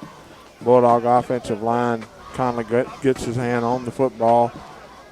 Braden looks over to the sideline to get his play call. Looks over to Simpson, gives him the word. Going to take the snap, looking for a screen outside, fakes that screen, hits right over the middle, hits Shaw with a perfect pass. Shaw makes a really good catch. David Gooch, being an old receiver, I love the way Shaw caught that ball with his hands. Came back for it and used his hands both, so good job by that young man. Hit him on a post pattern right across the middle, and I mean, couldn't have been thrown any better. Well, good job by the offensive line there, too, because we faked like we were going to throw a screen out there to DJ and then hit him in the middle. Shells is going to line up again. Simpson's going to take it right up the middle of the field. Not a whole lot there, but Keelan's going to end up making it be about 4 or 5 yards. Good push by the offensive line. Going to be second down and about maybe 6 yards to go. Of course, Bolin works as a wide receiver. He'll get his number of catches before the year's over. You can rest assured of that. For sure. He's a junior. DJ working to the left side. Bolin working to the left side. Shettles fakes the handoff. Now he gives it to Simpson, bounces it outside, gets tripped up at the 21-yard line. No gain, might have lost a yard, did lose a yard. It'll be 3rd down and 6. Just not much there, Kurt. Saltillo did a good job of clogging things up on that right side of our offensive line, and Keelan tried to cut it to the outside, just wasn't anything there. Bulldogs have it 3rd down and about 7. 2 minutes and 40 seconds left in the first quarter. Shettle says 3 receivers to the right, fakes it to Simpson, flares it out to DJ at the 15, at the 10, at the 5. Touchdown, DJ Robertson, his 3rd one of the night. DJ's going to make that Sports Illustrated at the back, where they have stars. 3 touchdowns already tonight. Wow.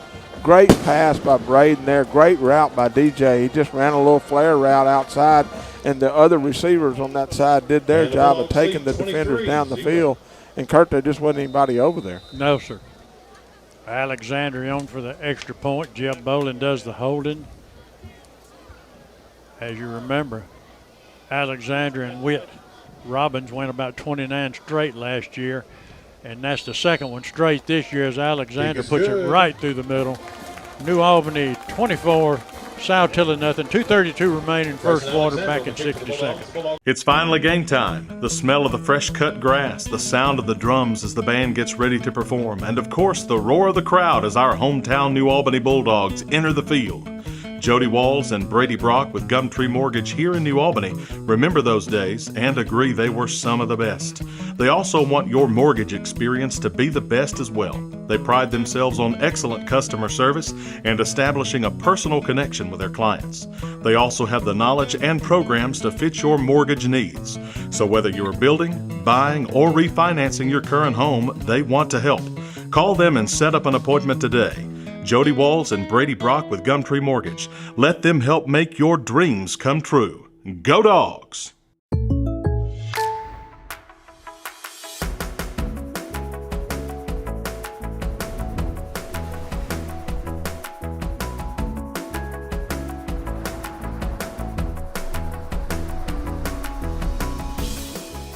The State Farm Personal Price Plan helps you create an affordable price just for you. Contact local agent Pam Brown for your personal price plan today. Go out of bounds at about the 16-yard line, so Saltillo is going to have the option to take the ball on the 35-yard line, and that's what they're going to do. And David, so far, so good, man. Everything you talked to Coach Stubblefield about and everything that we had kind of hoped is going our way right now. Well, he definitely talked about his front 3 that he's got out there, and then they really showing out tonight. He looks like he's got another group in there this time, so got to get some younger kids a little bit of time to play. But 24 points in the first quarter, and if you told Coach Stubblefield that before the game started, I think he'd have taken it. Oh, there's no question. That would have been something he would definitely be pleased with. Looks like the Saltillo's got Beasley, number 9, back in at quarterback. He's lined up in the shotgun. He's going to drop straight back, looking for his I guess that was his H-back flaring out on the left side, and he threw it behind him before he ever looked. And just wasn't anything there. I don't know that he was looking to get the ball. Hoping he would. Because if he keeps running like that and the ball coming in his back, somebody's going to get him. I think you're right, David. I think there are. We do have some new guys in there on the front wall, and trying to figure out here. I know number 34 is in there, and that's going to be Chance Robinson. He's got his running back on his back. He's going to roll out to the right side. He's trying to hit him, and oh me, almost an interception there by Jeb. Went off of the receiver's hand and went right by Jeb. He wasn't expecting it to get tipped like that.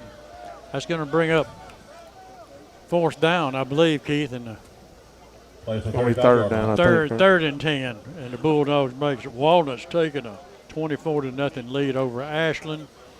That's first quarter score.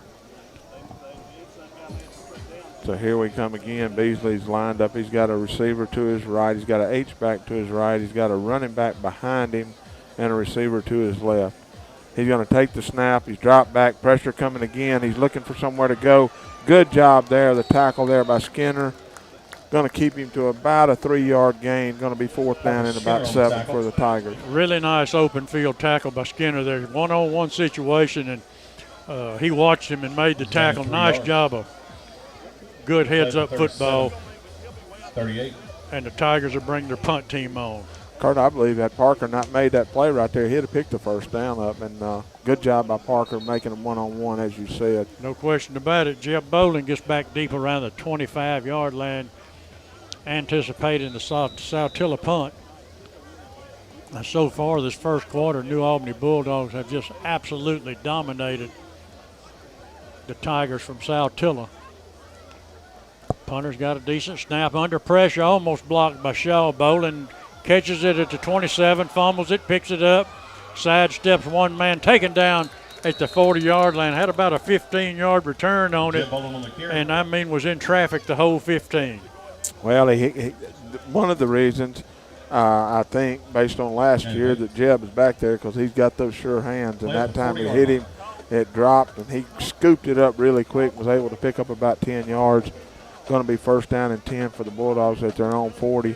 We got a minute and 26 seconds left in the first quarter. Bulldogs lead 24-0. Paul, you got any kind of update for us on Hopkins? They're just telling us it's probably going to be doubtful for him to return tonight, and they're going to just look at him tomorrow in the training room and see what we need to do. Sounds good.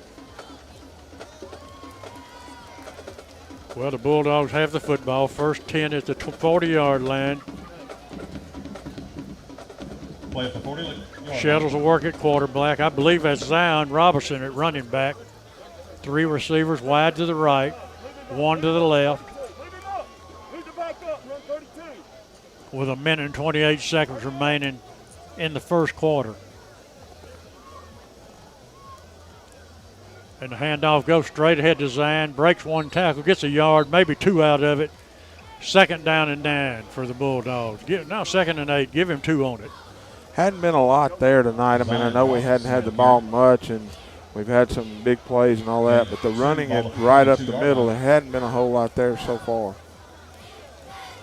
Isaiah Simpson works as a wide receiver for the Bulldogs, working wide to the right. As Shettles barks out the signals. Now steps back, looks at the sideline. Clock continues to run. 24-0 is the score in the first quarter. Snap is back, fakes it to Zion, hits Shaw across the middle on a little jump pass. It's a foot race at the 20. Breaks the tackle at the 25, at the 10, at the 5. Touchdown! Oh, wow. Great job by Braden that time. Just he saw the fact that Shaw had a slant route that was wide open, and then Shaw just took over with his athleticism and took it to the house. Another big play for the Bulldogs. Now lead the football game 30-0. And Alexander's 2 for 2 on the season. Here he comes in for his third one. You Extra put point. pressure on him already, Kurt. Extra point brought to you by Tallahatchie Gourmet down Main Street, New Albany. Oh, yeah, we're going to put pressure on him. We're going to expect him to hit 30 in a row, and there's the third one. And the Bulldogs go up 31-0. 36 seconds remaining, first quarter, back in 60 seconds.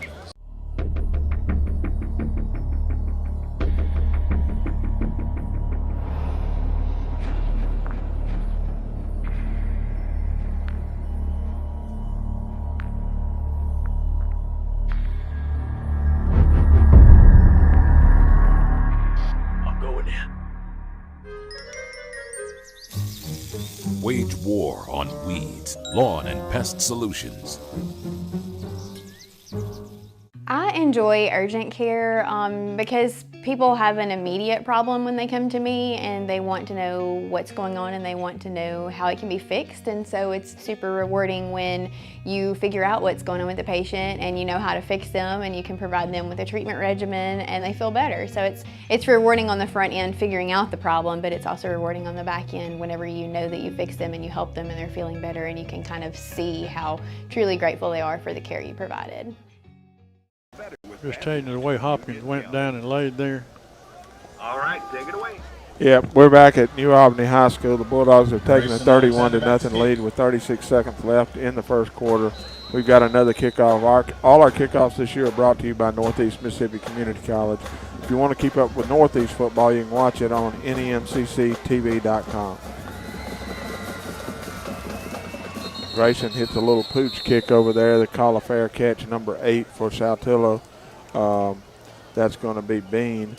And Saltillo is going to take possession of the football at their own 30-yard line, trailing this football game 31-0. It's just falling completely apart on Saltillo. That I don't think they came in here expecting New Albany to be quite as explosive as they are. And they've just not been able to do anything with any success against this Bulldog defense. I think we caught them off surprise there after we scored the first time with the fumble recovery for a touchdown. Then we had the onside kick. I don't think they recuperated from that just yet. Handoff goes straight ahead. This time he's going to get a few yards out of it, a couple of yards. Number 54 for the Bulldogs looked like made initial contact. That's going to be Jaden Foster if I've got the right number there. Yeah, that's exactly who it was. And there again, I mean, they're trying to run against a group that looks like, I mean, it resembles a Philadelphia Eagle. Well, and again, now we've got what you would call some of the second unit in there, and I thought they played as well as the other guys the last series. Absolutely.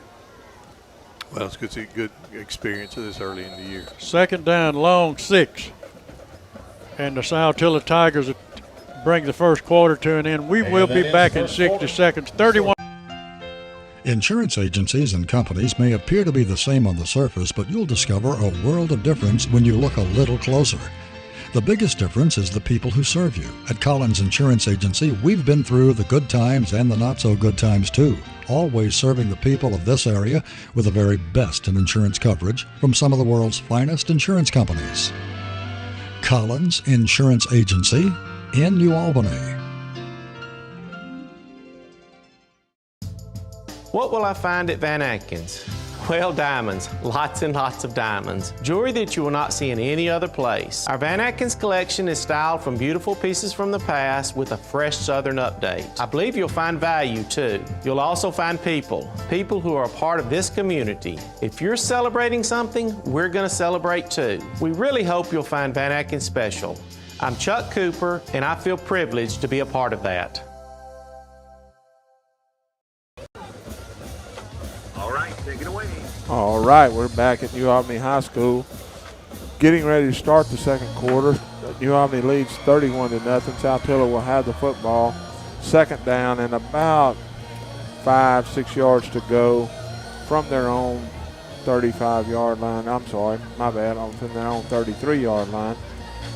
And Bulldog defense, what we talked about earlier, we're running two different units in the football game right now. And we got as Kurt mentioned a while ago, number 54, I know, is a freshman. So we got, again, building depth. Looks like we got Beasley in there, quarterback for the he's going to whip it out to the right side, bounces off his shoulders. He's going to make the catch and be run out of bounds. Looks like he's going to get a first down. Want to remind everybody we're streaming on WNAU.com and live stream of the game. You can watch it and listen to us. YouTube, New Albany High School is the site you go to. And that's Chris Russell and the New Albany Journalism Department doing the job. Hey, we got some new folks with them this year. I kind of miss old Luke Henry and David. What's the girl that was always so good that was with us? Aaliyah. Gosh, I can't believe I forgot her name. They did an excellent job for a couple of years. We really going to miss them. They're going to be hard. They are going to be hard to replace. Sends a little bubble screen out in the flat. He's got nowhere. He breaks a tackle, stays on his feet, fought hard, got to the 45-yard line, gained 5 yards on it. Well, I mean, they ran a little quick screen out there to the left side. And, again, Saltillo is just not a super great football team, but they do have some athletes out there. We were in position to make the play, and the young man just kind of ran through the tackles and was able to pick up about 5 yards. Certainly did. Keith, 2nd down and 5. Twin receivers wide to the left, work with a wing back and a tight end right, drops back to pass under heavy pressure, escapes the rush, and throws it out of bounds. And it's a good thing he did because he was really well covered over there by Cameron. Good job of coverage in the secondary. I think that was Cortland Earl that came in with the initial pressure and made him change his plans of where he was going. And first, the Bulldogs defensive front, they're making a swap. Couple of units. We got in there number 54, number 34, and I want to make sure I give credit to all those guys. That last number is 44, it looks like. Is it 44? 44. That should be pretty easy to remember. 34, 44, and 54, but number 34 is King, and number 44 is Wade, and they're doing a really good job in there. Got a stoppage of play prior to the snap. I do not see a flag. I think we've got a timeout by the Tigers, so we'll take one with them back in 60 seconds. It's finally game time. The smell of the fresh cut grass, the sound of the drums as the band gets ready to perform, and of course the roar of the crowd as our hometown New Albany Bulldogs enter the field. Jody Walls and Brady Brock with Gumtree Mortgage here in New Albany remember those days and agree they were some of the best. They also want your mortgage experience to be the best as well. They pride themselves on excellent customer service and establishing a personal connection with their clients. They also have the knowledge and programs to fit your mortgage needs. So whether you're building, buying, or refinancing your current home, they want to help. Call them and set up an appointment today. Jody Walls and Brady Brock with Gumtree Mortgage. Let them help make your dreams come true. Go Dogs!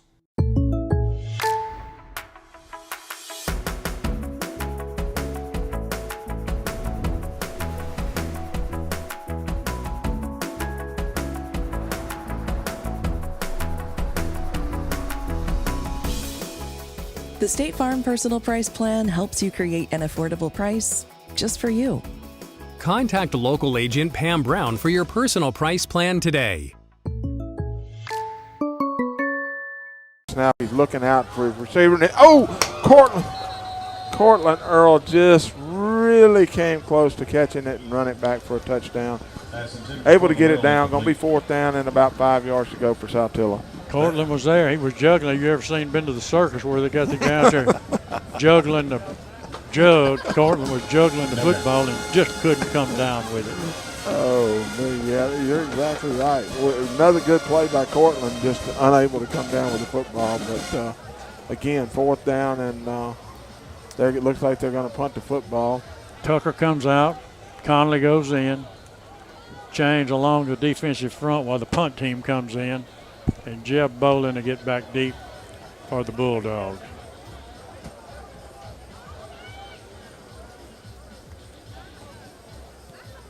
Hey, a nice punt. Jeb's going to go back on him. He's going to get away from it, and they're going to down it at about the 4-yard line, 3-yard line maybe. Really nice punt by the Saltillo Tigers. Bulldogs will have 97 yards to go. But from what I've seen so far tonight, they're very capable of doing it, and they're capable of doing it pretty quick. I think you're right, Kurt. Got 11:22 left in the first half, and that was a really good kick by Saltillo there. Good punt, and Bulldogs on the sideline talking to the coaching staff, getting ready to bring this offense back. As you said, Kurt, kind of in a hole, obviously, on your own 3-yard line, but I expect big things right here from the Bulldogs. I keep talking about it, but if this Emmanuel Tucker and this Hicks for the Bulldogs, if they really decide to get mean up there and take control of something, there's no reason they won't be playing football for another 5 or 6 years. I mean, it's strictly up to them because they've got the tools to do it. Yeah, they are both really, really impressive so far early tonight.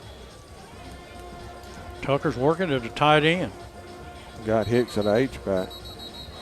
And we've got a stoppage of play. I don't know what we've got down there. Let's send it down to Paul Henry. Paul, what do we got? Got timeout Saltillo. Timeout Saltillo. And we're going to. They made that shift. They quickly called a timeout over another sideline. And we're going to take one with them. We'll be.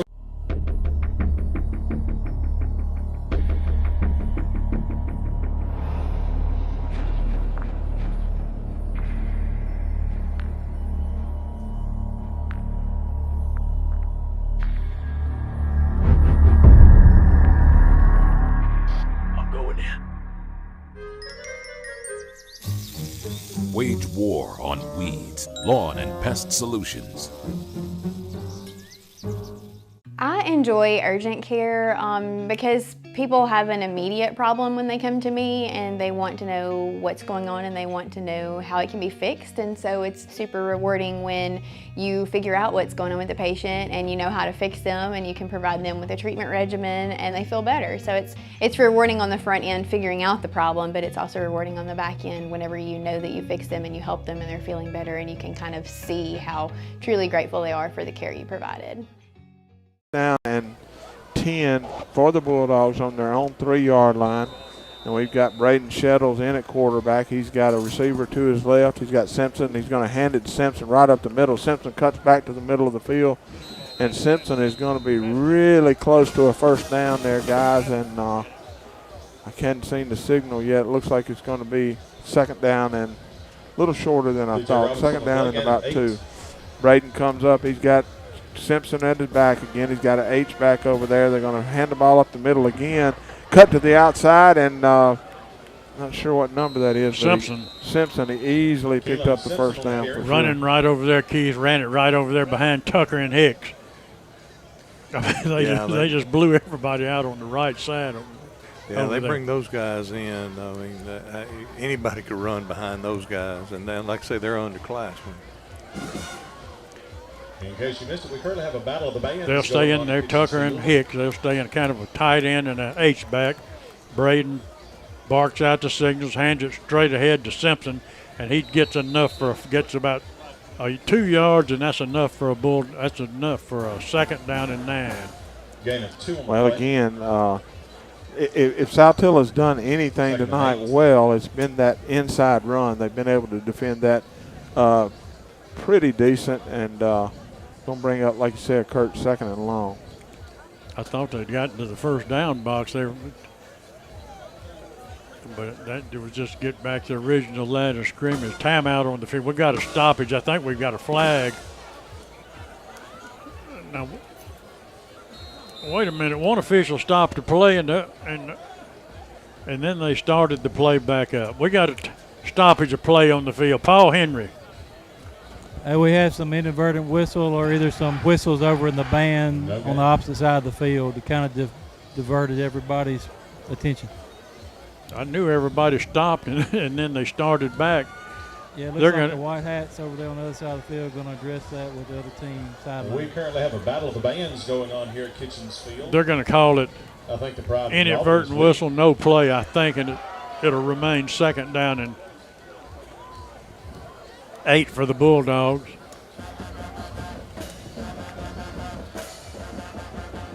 They don't want to get in a battle of the bands with our band. Well, I can tell them that right now. The product that they play on the 24-yard line.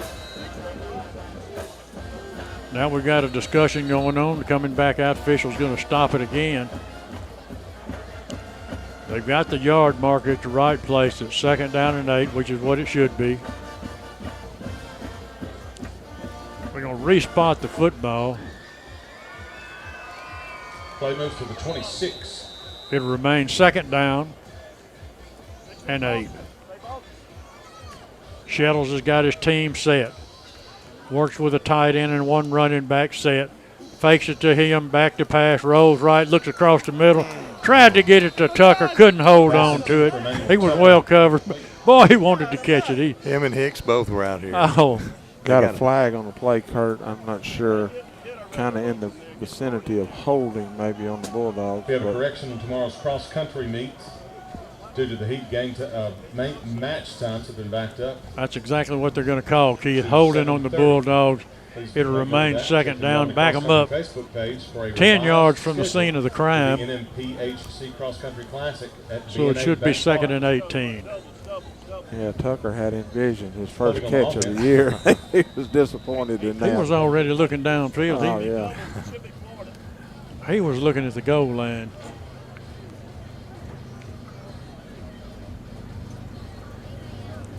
All right, we got the Bulldogs come to the line of scrimmage. 2nd down and long. Braden's in the shotgun again. He's got Simpson on his right. He's got 2 receivers to the left. He looks left, going to run a screen to Shumpert. Number 7 for the Bulldogs. He cuts back up the middle, fumbles the football, and Saltillo is going to get the football at the 30-yard line of the Bulldogs. Unless they call him down, Keith.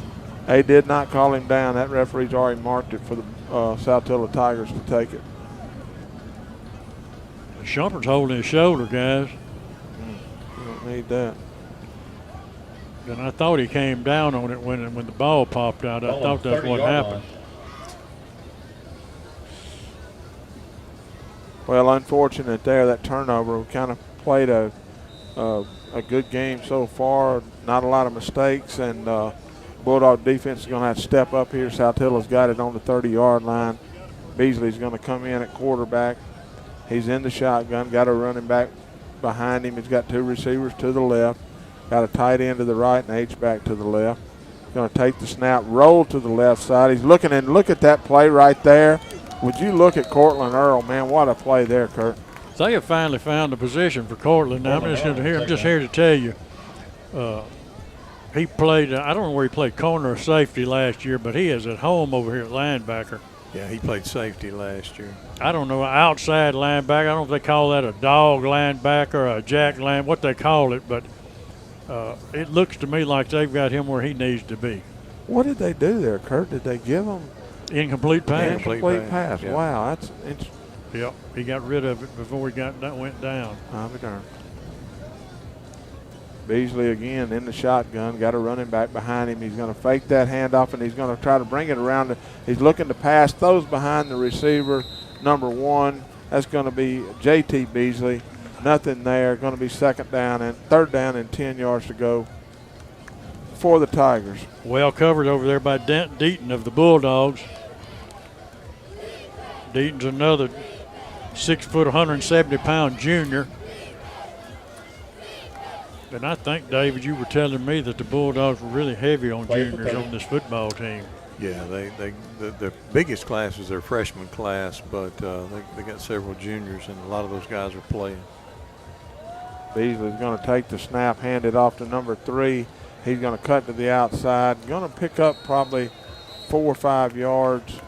Not a whole lot, though, and that's going to bring up 4th down, isn't it, Kurt? 4th down, and I said 3 or 4 yards. He only picked up really 2 yards, so it's going to bring up 4th down and about 8. And a really nice job of stepping up by Zion. He could have went around the blocker. He didn't. He fought through the block and stepped in there and made the play. Tigers are going to go for it here, obviously down 31-0.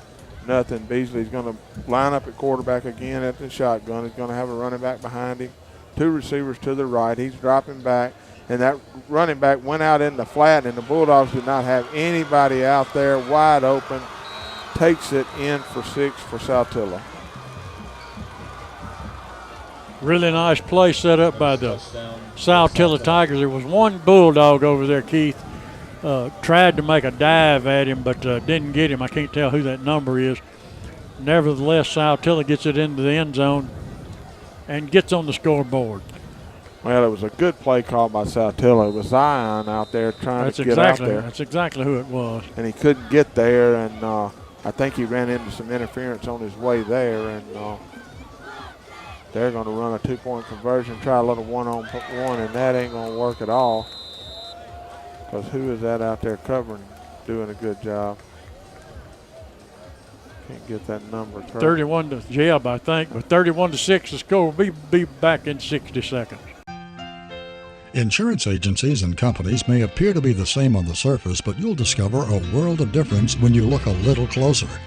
The biggest difference is the people who serve you. At Collins Insurance Agency, we've been through the good times and the not so good times too, always serving the people of this area with the very best in insurance coverage from some of the world's finest insurance companies. Collins Insurance Agency in New Albany.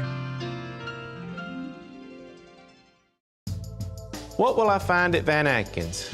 Well, diamonds, lots and lots of diamonds. Jewelry that you will not see in any other place. Our Van Atkins collection is styled from beautiful pieces from the past with a fresh Southern update. I believe you'll find value too. You'll also find people who are a part of this community. If you're celebrating something, we're gonna celebrate too. We really hope you'll find Van Atkins special.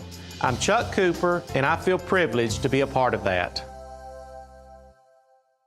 I'm sitting here just trying to hang on.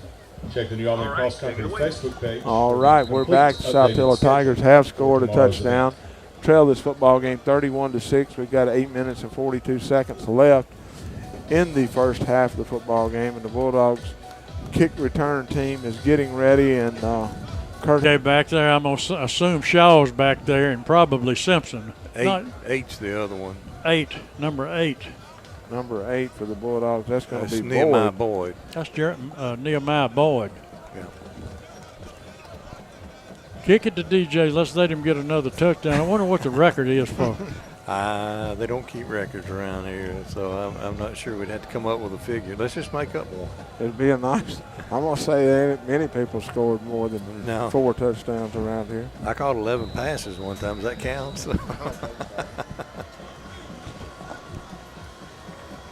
We're going to call that a record, David. It's a record in this booth. Fielded it to 10, out to the 15, to the 20. Looking for a wedge. Doesn't really find it. Gets it out to about the 28-yard line. Going to be taken down. 1st and 10. Bulldogs lead the football game 31-6, 8:31 remaining before halftime. Bulldogs are going to have good field position here, Kurt. They're going to be, like I say, on about the 26-yard line. Good starting point there for the Bulldogs offense. And like to see a good little drive here by the offense. Get some running plays in, some pass plays in, and have a little success. Only shows with 28-yard rushing tonight, guys, so far. Keelan's got 26 of those on 7 carries.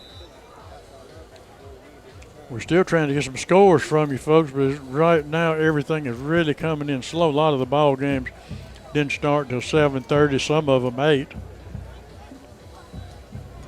But we should have some of those, some activity on that start coming in pretty soon. Shettles is going to take the snap, going to hand it right up the middle to Simpson. And again, just not a lot there, guys. They've done a really good job of clogging things up in the middle. Nothing there. And I guess if you wanted to have a concern in the first half, you'd say we got 28 yards or 30 yards rushing, and that would be a little bit of a concern. I would agree with you, Keith. So they've done a good job. Our weapons has been big plays, really. Right. Braden's going to line up in the shotgun again. He's going to have Simpson to his left, 3 receivers to the right. You got 1 receiver to the left. That's going to be Shumpert. And they're looking over to the sideline, trying to get the play. He shifts Simpson over from his left side to his right side. Everybody gets set. Braden's going to take a snap, a little low snap. He's got plenty of time looking to go deep. He's got his man and just overthrows him. Jeb had his man beat. Braden just overthrew him. Jeb got a step on his man at the 40-yard line, but Braden overshot him. Just a little bit. It'll bring up a 2nd and 3rd down and 9. I don't know if y'all watched the spiral on that ball, but that was a beautifully thrown ball. There wasn't anybody else going to catch it except our guy. If it would have been a little bit shorter on there, But beautiful pass there down the field. 3rd down and long. Braden has the same set as he had before. Got Simpson on his right side. He's going to fake it to him, going across the middle, throws it just a little bit behind Shaw. Going to bring up 4th and long, and I would guess the Bulldogs are going to bring the punt team in. Yep. Just a step behind Shaw, and on that pass you can't do it. I mean, Shaw's in traffic in there. You gotta put it in front of him there. Simpson was about 10 yards down the field. Nobody even went toward him on that particular play, so I'm not sure what happened on Saltillo's defense there, but he had a nice fake that he pulled off.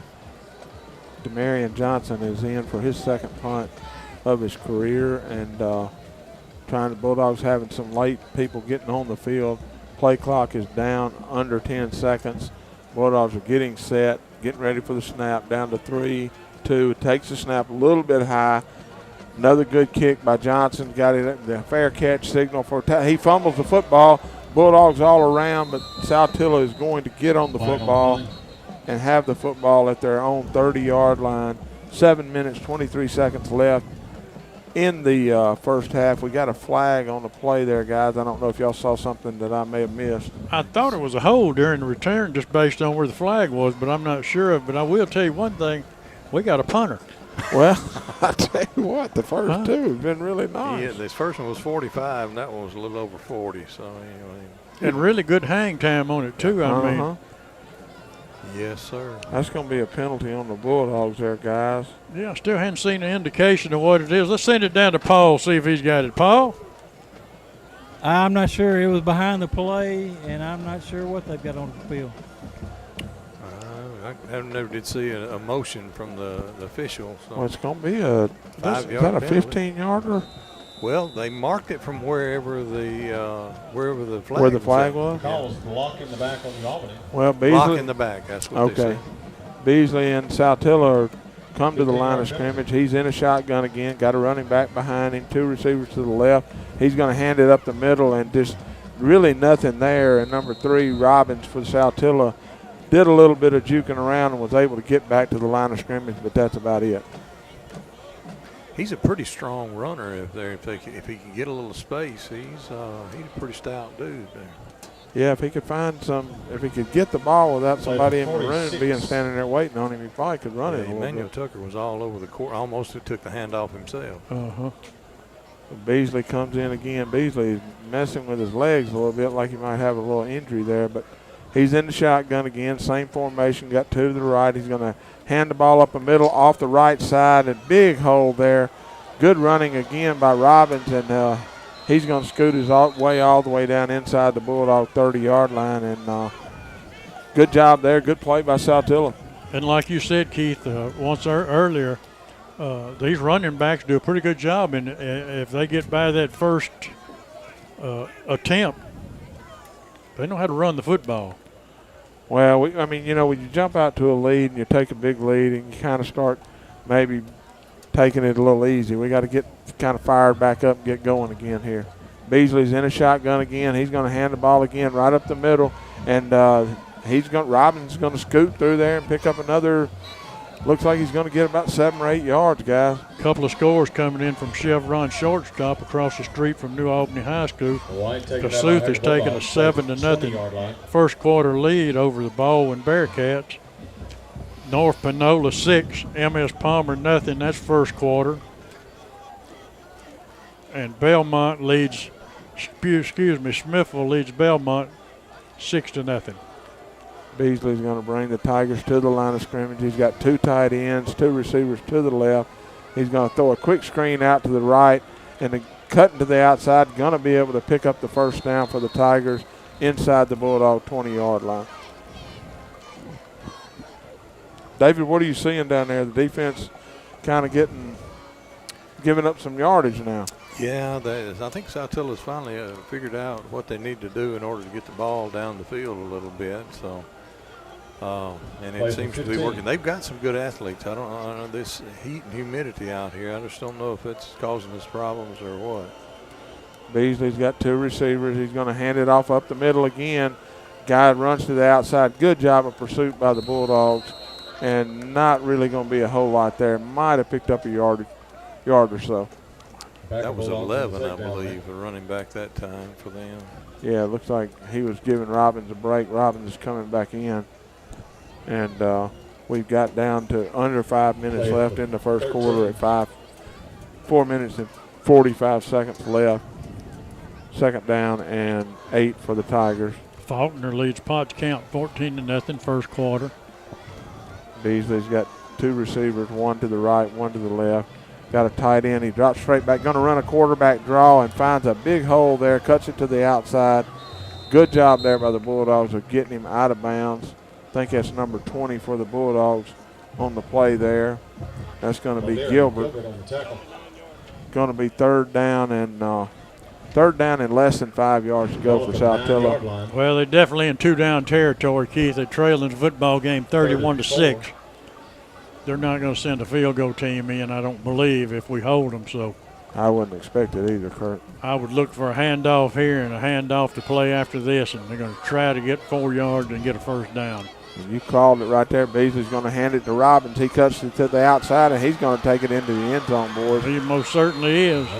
He broke one tackle at the line of scrimmage, and after that there was nobody there to make a play. Well, they have cut this football game down now to 31 to, that's going to make it 12. I assume they're going to go for kick a field goal or extra point, but they might try to go for 2 here. But we got a Bulldog down on the field, what appears to me to be a cramp, and I'm not surprised with seeing some cramps tonight. It has been hot, and it's really been too hot to practice, like you want to practice. So Coach Stubblefield came the other day to Rotary, he and Coach Murphy, and he was talking about, like, the temperature, the humidity, the barometric pressure, I think. All those things contribute to whether you can go out and practice or That's not. right. They've got a meter, and if that thing gets to 93, you can't practice outside. I'll be darned. This was not at New Albany. I was told this happened at another school. The index meter said it was 93 outside, so they had to go inside to practice. And they went inside in the gym, and it was hotter in the gym than it was outside. Oh, wow. But they could practice out there. And they could practice in the gym, huh? Yeah. Well, interesting. Now, I suppose the story was true. I mean,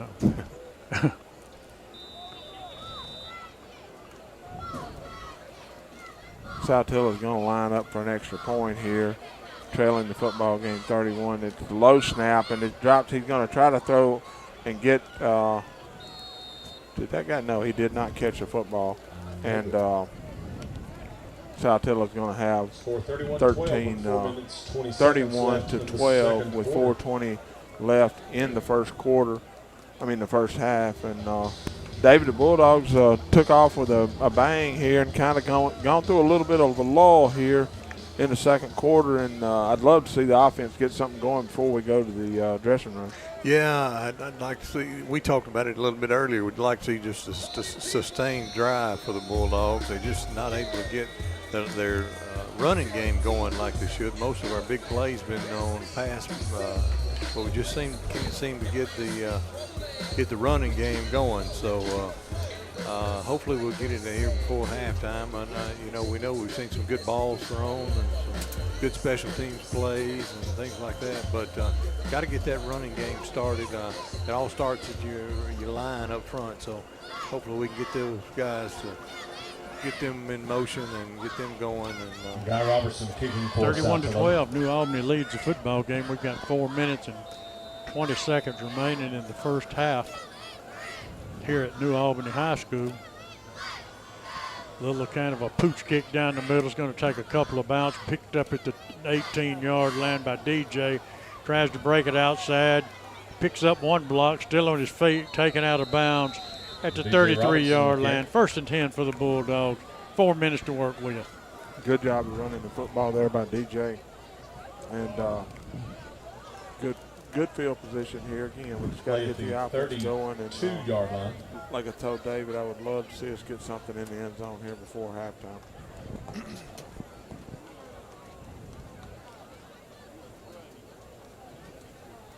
Yeah, I know Cody's getting a little anxious now that we've got given up a couple of scores here before halftime, so nothing to be alarmed about, but with a 31-12 lead, you'd like to put a few points on the board here before we get to halftime. Bulldogs are going to have possession of the football, 1st and 10 at their own 32-yard line. Braden runs the offense out. They don't huddle up. They go straight to the line of scrimmage. 3 receivers to the left. He takes the snap, going to hand it right up the middle to Simpson. He's going to cut loose, and he's got everybody behind him. He's running, they're chasing him. He's going to get dragged down about the 10-yard line. Good job there up front by the offensive line. Good running there by Keelan, and big play we were looking for. And we've been popping it up in there, not able to break at that time. Simpson got just enough room, and that's all it took. It was in a foot race down the sideline. Well, and that's part of it. You know, you get your you run it, you don't have success, and then you just keep going back to it, and finally it works for you. Yeah, I think they found some on that backside over there they really like. 1st and 10 for the Bulldogs at the looks like about the 13-yard line. 3:36 remaining, first half. 31-12, and we've got a timeout on the field. We're going to take it with them. It's finally game time. The smell of the fresh cut grass, the sound of the drums as the band gets ready to perform, and of course the roar of the crowd as our hometown New Albany Bulldogs enter the field. Jody Walls and Brady Brock with Gumtree Mortgage here in New Albany remember those days and agree they were some of the best. They also want your mortgage experience to be the best as well. They pride themselves on excellent customer service and establishing a personal connection with their clients. They also have the knowledge and programs to fit your mortgage needs. So whether you're building, buying, or refinancing your current home, they want to help. Call them and set up an appointment today. Jody Walls and Brady Brock with Gumtree Mortgage. Let them help make your dreams come true. Go Dogs!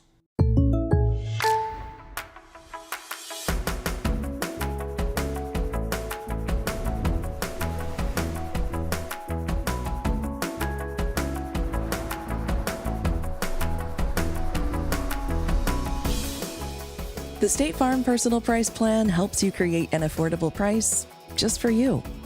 Contact local agent Pam Brown for your personal price plan today. Good job of shutting it down. Still pushing around up there, but really nothing there. Clock running with 3 minutes and 20 seconds left in the first half, and the Bulldogs lead the football game 31-12.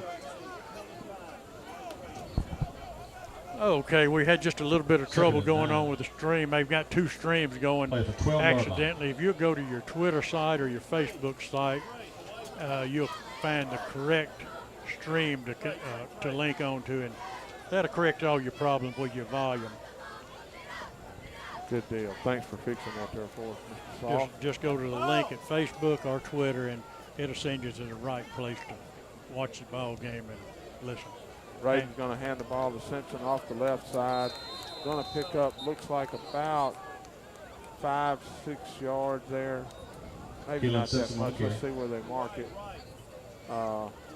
Yeah, something like that. It's going to be third down and about 3.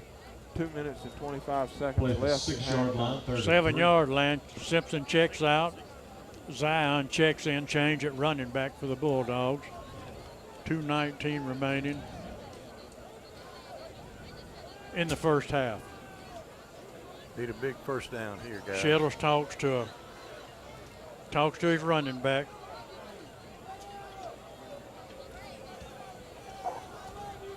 Hands it to Zion, looks inside, bounces outside, juggles the football, and loses it.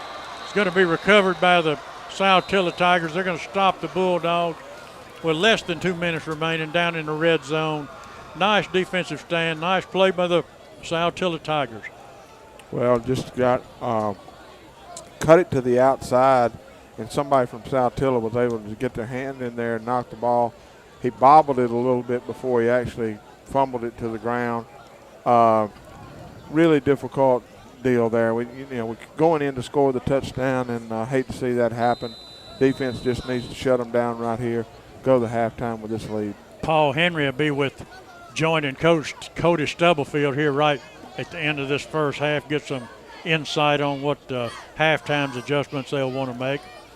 As the snap is back, handoff, running back for Saltillo, looks inside, now bounces outside. He's going to pick up 3, maybe 4 or 5 on it, depending on where they spot it down there along the 13 yards. Give him 5 on it, make it 2nd and 5. Well, good battling there on both sides of the line of scrimmage, and really good hard running by the Saltillo running back.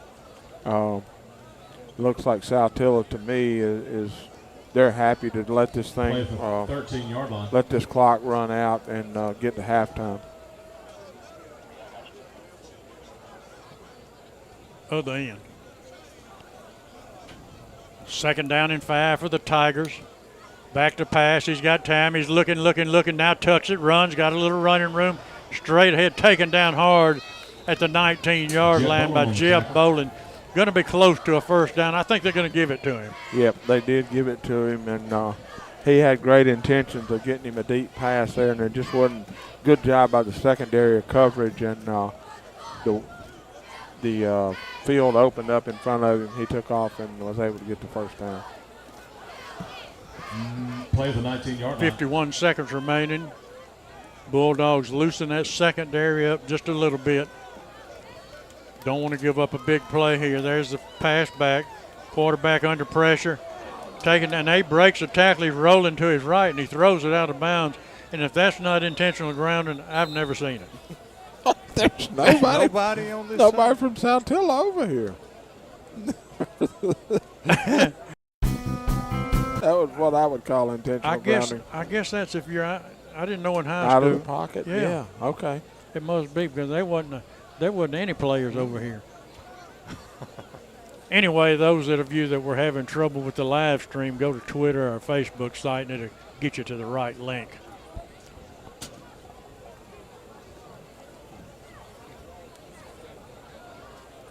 A receiver wide left and right for the Tigers. Back to pass under pressure. Escapes some pressure, taken down hard by a Bulldog at the 19-yard line. It's about the line of scrimmage. That was number 5 for the Bulldogs, Skinner, and he did a really good job of covering his zone. And good pressure by the Bulldogs up front. Clock's running down to 22 seconds. Looks like Saltillo's going to call timeout. We'll keep it here, guys. But so far, again, very, very, very good first quarter for the Bulldogs. Little slower, more lackadaisical or whatever in the second quarter, but again, you're still in your first game and you have a 19-point lead, so you got to be happy with that. Yeah, you're exactly right, Keith. 22 seconds here. Basically don't want to give up a big play here. Definitely heartbroken we didn't get the touchdown there on that last drive there. Did have a big play, got it down, but just unfortunate on the fumble there. Saltillo, I don't know if this is their last timeout or first timeout. I can't tell with these heat timeouts what's going on. So anyway. It shows under the thing they've got 2 more, but I'm like you. I would think they'd have used more than that. Too. This score just in from Chevron shortstop across the street from New Albany High School. Amory's taking a 3-0 lead over the Pontotoc Warriors. That's middle of the second quarter. Saltillo throws it deep, completes it at midfield, taken down at the 45-yard line. So with 15 seconds left, the Tigers trying desperately to strike again here before half. Well, Beasley did a good job that time of showing that he does have a really good arm, and that was number 5, Owens, the receiver, number 5 for Saltillo, made a really good catch. Big play, 15 seconds left in the first half. Tigers have the football on the Bulldog 44. Tucker checks in the ball game. Gilbert checks out. Back to pass and no cigar. Tucker is there, and he's going to take him down and smother him. That's going to run the first half out too, Kurt, so that's a good thing. Got to run it down exactly, and we're going to send it down to Paul Henry. He's going to get with Coach Cody Stubblefield.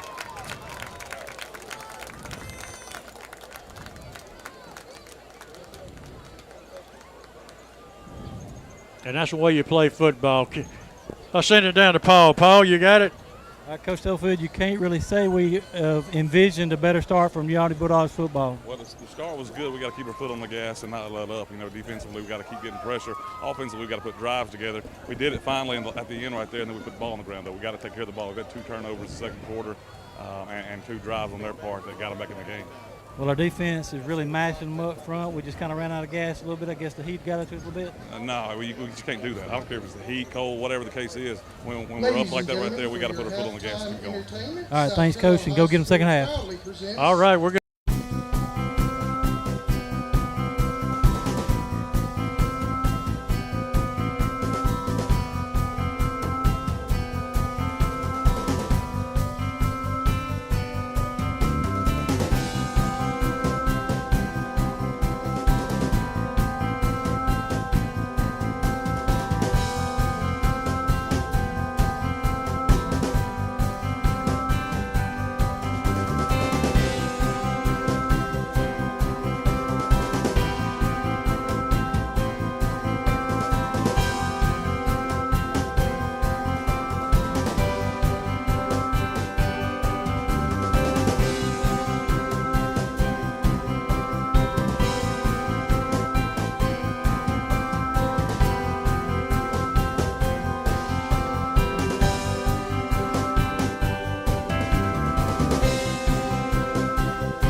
nemcctv.com. Shaw will be back deep for the Bulldogs. He'll be flanked by Boyd and DJ Robinson, right and left respectively. And we're ready to get it underway to start this second half as the Bulldogs lead this football game 31-12. Kingsley kicking for Saltillo. Kind of another little pooch kick there, and it's going to be taken down right there at the 27-yard line. Fell on the Bulldog did. Is that number 6, guys? No, that's Parker Skinner. Okay. Number 5. First and 10 for the Bulldogs. Just under. Hey, we got a trivia question coming up for you here. Don't want to leave that out. Yeah, we can't forget that Tallahatchie Gourmet trivia question. And I don't think it's going to be a very difficult one, but it could be. And excited to have Tallahatchie Gourmet again sponsoring us this year, sponsoring our extra points and our trivia question. $25 gift certificate. Somebody gets the correct answer. The number to call will be 316-4000. First caller. And we'll have that coming up. DJ looks inside, bounces outside, runs through a tackle, taken down at the 41-yard line. Give him 12 on it and a Bulldog first down. Yeah, good hard running right there. Braden just handed him the ball, kind of going up in the middle again, and Keelan bounced it to the outside, was able to get a first down for the Bulldogs 41-yard line. at the 41-yard line of the Bulldogs. Shettle sets his offense, twin receivers right, one to the left. Simpson's his lone running back. Looks inside, give it to Simpson, and nowhere to go. He's hit in the backfield. Somebody, we either had a missed assignment or we just had a block slip. I think somebody went after the wrong man. They're discussing it. Anyway, Simpson second 14 is the one that got to take the brunt of the missed assignment. Yeah, a lot of penetration there by the Tigers. Going to lose 4 yards, bring up 2nd and 14. Bulldogs trying to run take it easy. Shettles fumbles the snap under pressure, taken down back at the 25-yard line. He's going to lose about 11, 12 yards on it. It's going to be 3rd down and long. Well, Braden was in the process of faking the ball to Keelan and really like he lost focus on handing it to him or faking it to him, and he was looking down the field for his receiver, and Keelan kind of bumped into the ball. Good job by Braden of getting back on the football, but we're going the wrong way here, fellas. 3rd and about 24 yards to go for the Bulldogs. Braden's going to drop back. He's looking to set up a screen. There's nothing there. He rolls back to the right and just throws it in the ground. And a good, smart job of getting the ball on the ground. Let's bring the punt team in, punt it away. Everybody was covered, nowhere to go with the football. No need to force it into trouble. Yeah, not a very good start there for the Bulldogs here in the second half. Not what Coach Stubblefield was looking for out of the gates in the second half.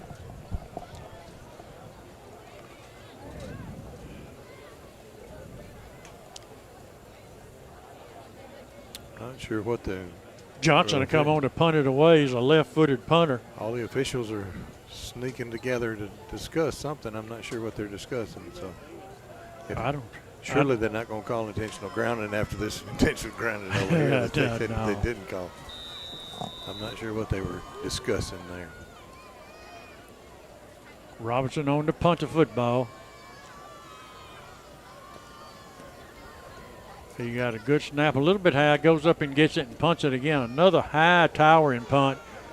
Saltillo Tigers going to get away from it, and it's going to take a Bulldog roll down to the 32-yard line. 1st and 10 for the Tigers, and another nice punt by Robinson. About 43 yards.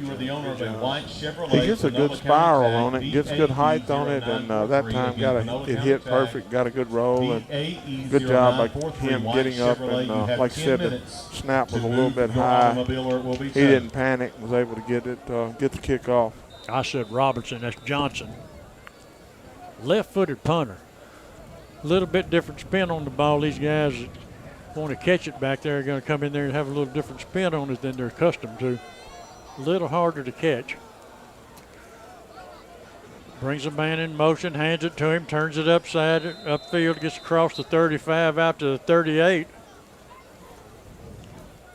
Gained about 5. We're going to give him 6-5 on it. Be 2nd and 5.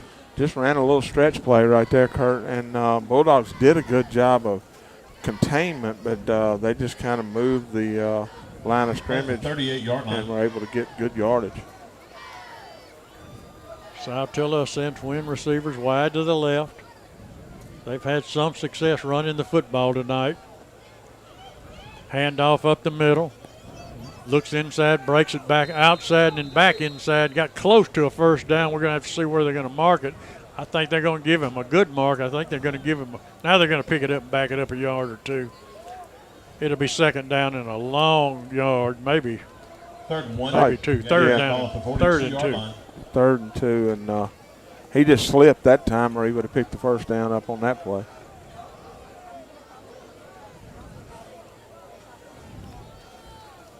Tigers talk it over. Now they get the backfield set. Bulldogs jump in the neutral zone, and that's going to give them a Bulldog first down. The outside backer took a step up and stepped right into the neutral zone. Sure did, and they're moving it closer. They're going to be on their own 47-yard line. 1st and 10 for the Tigers. We got 8 minutes and 48 seconds left in the 3rd quarter. New Albany still leads 31-12. Did one of y'all get my Saltillo roster? It just disappeared on me. It did.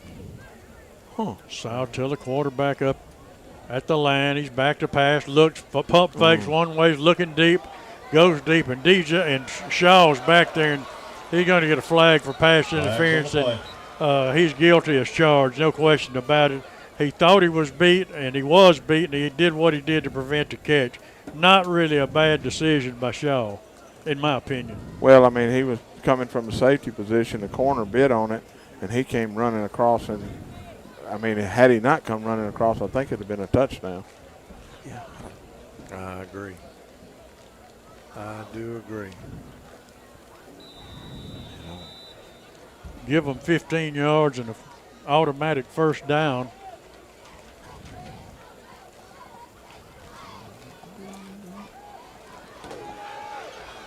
They got a little running room off the right side down to the 32-yard line.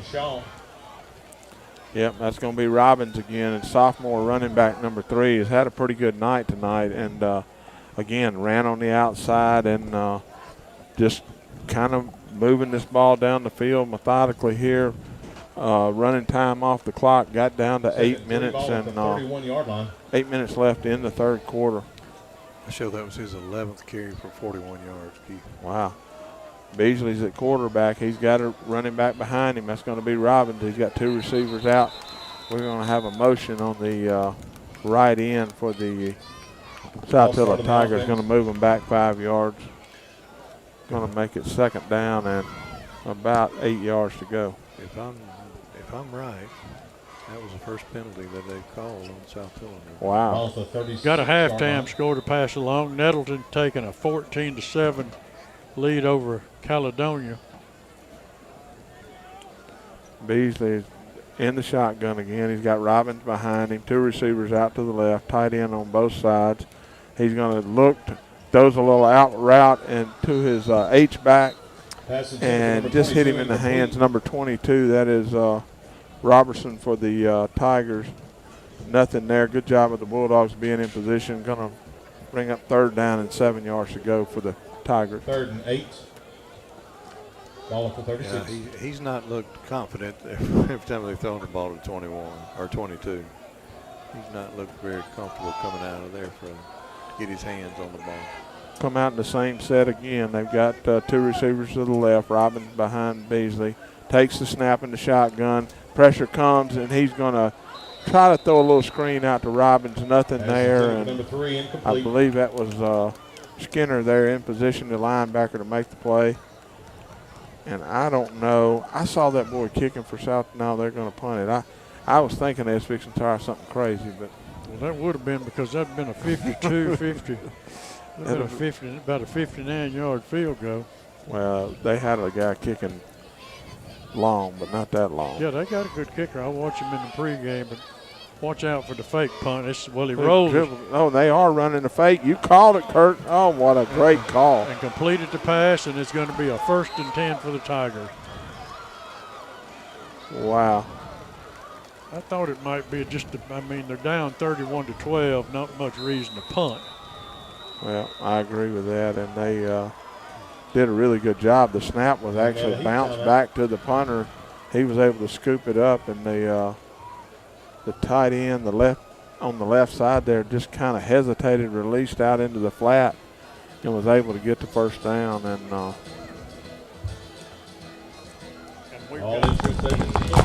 I don't know, Coach Stubblefield is not pleased with something that happened there, and I think he's going to probably lose the argument. I don't know what it was, but something happened. The Tigers do have the first down, though, and we've got 7:13 left in the third quarter.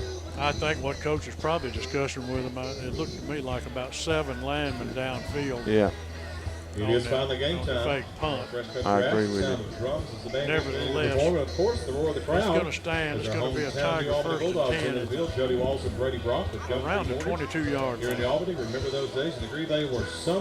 Well, there just wasn't much happening for the Bulldogs on our first possession, and then Saltillo just kind of taking this ball and moved down the field slowly. Got this thing down to almost 7 minutes left in the game. And if they're able to get it in the end zone, they'll get this thing cut down to possibly, it will be a 2-score game. Hand off up the middle, looked like a little inside trap, Keith. Down to the 16-yard line, gained about 5, maybe 6. We're going to give him 6 yards. It'll be 2nd and 4. And I couldn't tell if they got a man pulling on that play or not, but it looks like some kind of little inside trap they keep running. Yeah, I believe they've got somebody pulling, and Robbins is doing a really good job of getting the ball and getting to the space that's open, and that's what he did there. And looks like the Bulldogs got a man down. David, you know who that is? Or 25, I believe. Looked like 26. Is that 25 or 6? 25. Well, no, it's 25 or 26. It's Zion or Cramps, I believe. Or Pipkin, and I made that mistake earlier, but so I don't know if it's Zion or, but I do think it. That's going to be Pipkin. Let's send it down to Paul Henry. Who we got down, Paul? We got number 25. 25, Zion. Zion's catching some cramps down there. It's pretty well cooled off outside. I hadn't been out there, but somebody told me it was down to like 88. That's easy for you to say sitting in here. You might ought to get Paul Henry's advice on that. Cooled down to 88. Oh, man. 2nd down and 4 for the Tigers at the Bulldogs' 15-yard line.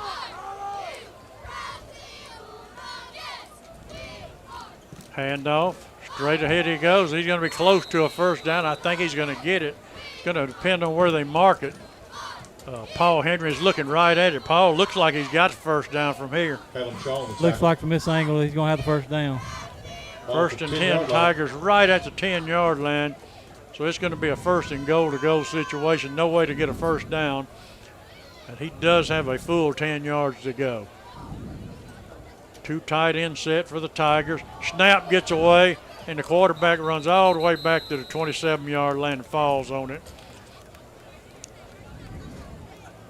And a big loss. That's going to be a 17-yard loss for the Saltillo Tigers. Now we got a flag on the field. It couldn't be anything. Somebody, I don't know who it's going to be on. Somebody's doing a little jabbering. Unsportsmanlike on the Bulldogs. Huh. That's exactly what they're calling. And I was just fishing to brag. Call on sportsmanlike conduct. Number 35, Jaden Hicks. They're calling that on Hicks. I was just fishing to brag on him because the snap and the way it was, there was a good opportunity for him to dive on the quarterback, which would have been unnecessary, but he could have done that, and he didn't. So I don't know what he said, but obviously it was the wrong thing, and going to give Saltillo better field position than they had for sure. First down. What you got, Paul? Play moves to got a the personal 18-yard foul line. on Hicks. 13-yard line. Not really sure exactly what happened and what he did, but that's what the call was. First and 10. Now, after the play and the penalty, first and 10, and they're going to lose. They're going to be at the 13, so they still lost 3 yards on it. There's that same little inside trap down at the 10-yard line at the 9. Ball pops out but goes out of bounds.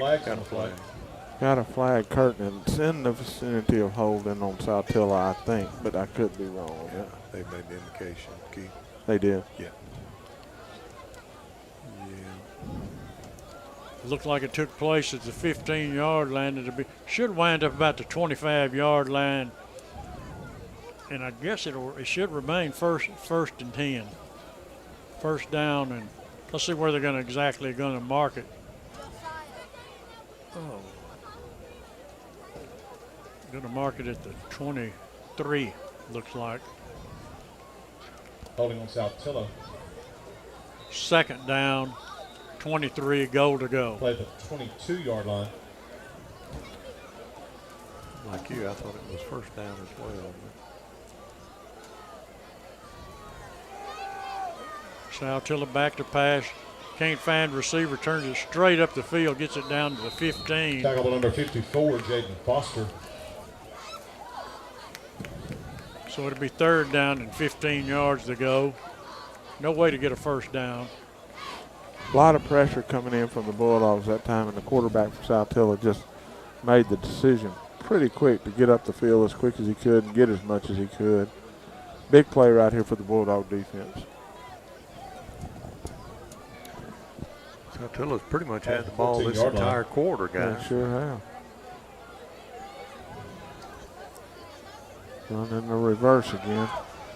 They had some success with it in the first half, but this time it's not going to work quite as good. He got 4, maybe 5 yards out of it, down to the 10-yard line, so it'll be fourth and goal to go from the 10. Around the 10-yard line. Ran that play first series of the game or the second series of the game, or had a pretty successful run with it. Looks like they're going to attempt a field goal here, Kurt. That's what exactly what they're going to do is bring the field goal team in. Ball at the 9-yard line. Spotted about the 16. It'll be a 26-yard attempt. No question. He's got the leg for it if he can put it through the uprights.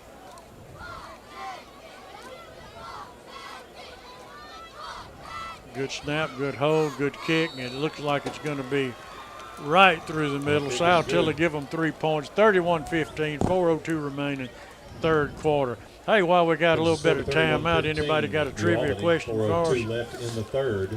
I got one for us that I think Mr. Good came up with. So tonight, this football game is the 45th anniversary of New Albany and Saltillo playing for the very first time. To this day, what is today, David? August the 25th? August 25th. So in 1978, on August the 25th, New Albany and Saltillo played the first time against each other.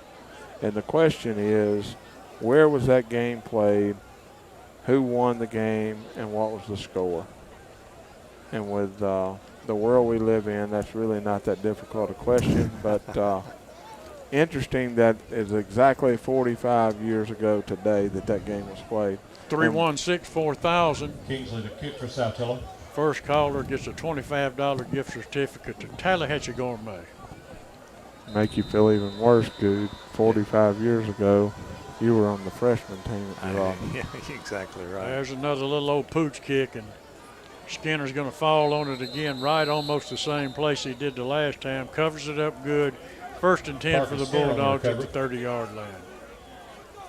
Well, I'd like to see the offense get rolling here, guys. I mean, really, if you look at this football game tonight, we hadn't seen what we thought we would see out of our football team on offense tonight. I mean, we've obviously scored some points, made some big plays and all that, but love to see us get a drive, kind of like we had a while ago, a good drive going and hang on to it, get in the end zone, get some points on the board. You're right, exactly what we need to do. Touchstones of life. We are here to advise you.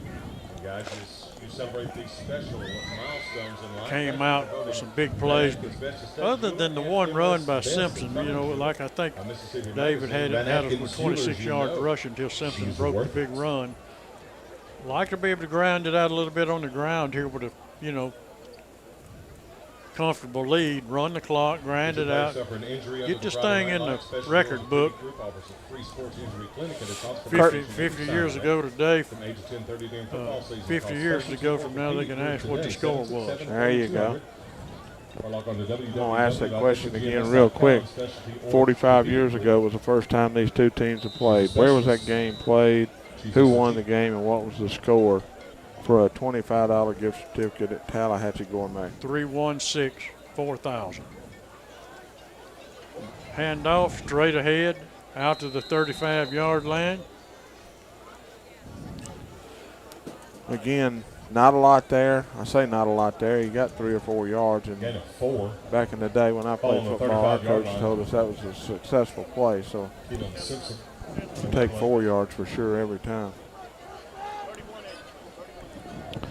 Braden's bringing his team up to the line of scrimmage. He's got Simpson in the backfield with him on his left shoulder. Got 3 receivers tight on the left side, and the offensive line, he's got a guy over to the right. Braden takes a snap. He's going to throw a screen. Good job by Saltillo coming up, and the Bulldogs are held to about 2 or 3 yards. It'll be 3rd down and 3 for the Bulldogs. 3rd and 3 from the 38-yard line. 31 to 12 here is what 31 to 15 is what we've got. 3 receivers wide to the right for the Bulldogs. Hand off to Simpson straight ahead. Not much running room. He got it to the 40-yard line. He's going to be short of the first down by 1 yard. Wouldn't be surprised to see Coach Stubblefield say, hey, let's get, we're supposed to be able to get a yard. 40-yard line. Let's go for it right here. Let's just see. I don't think so. It looks like Johnson checking into the football game, and they're going to punt it away. Nothing wrong with that.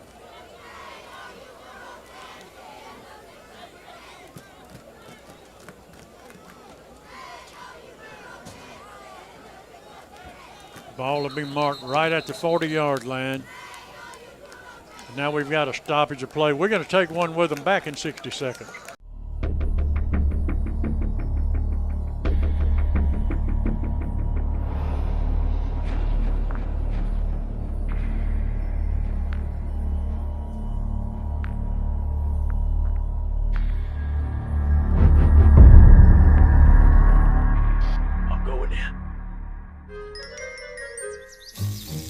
Wage war on weeds, lawn and pest solutions. I enjoy urgent care because people have an immediate problem when they come to me and they want to know what's going on and they want to know how it can be fixed. And so it's super rewarding when you figure out what's going on with the patient and you know how to fix them and you can provide them with a treatment regimen and they feel better. So it's rewarding on the front end figuring out the problem, but it's also rewarding on the back end whenever you know that you fix them and you help them and they're feeling better and you can kind of see how truly grateful they are for the care you provided. Something for French on those corsages. Yeah, I put it on. Yeah. Okay. All right, take it away. All right, we're back at New Albany High School. The Bulldogs now have brought their offense back out on the field. 4th down. It looks like a less than a yard here. Braden is in the shotgun with Keelan behind him. 2 receivers to the left, 2 to the right. And we got a penalty flag down, and is he going to call? Yep, we got illegal procedure on the Bulldogs. I don't know who moved. One of these outside receivers took a step or what. I didn't see any movement. But now we're going to go ahead and send the punt team in. That's going to be Johnson coming in to punt it away. He's averaging what, David? 43 yards a punt tonight. He's averaging about 35-yard line. 3 punts, yes.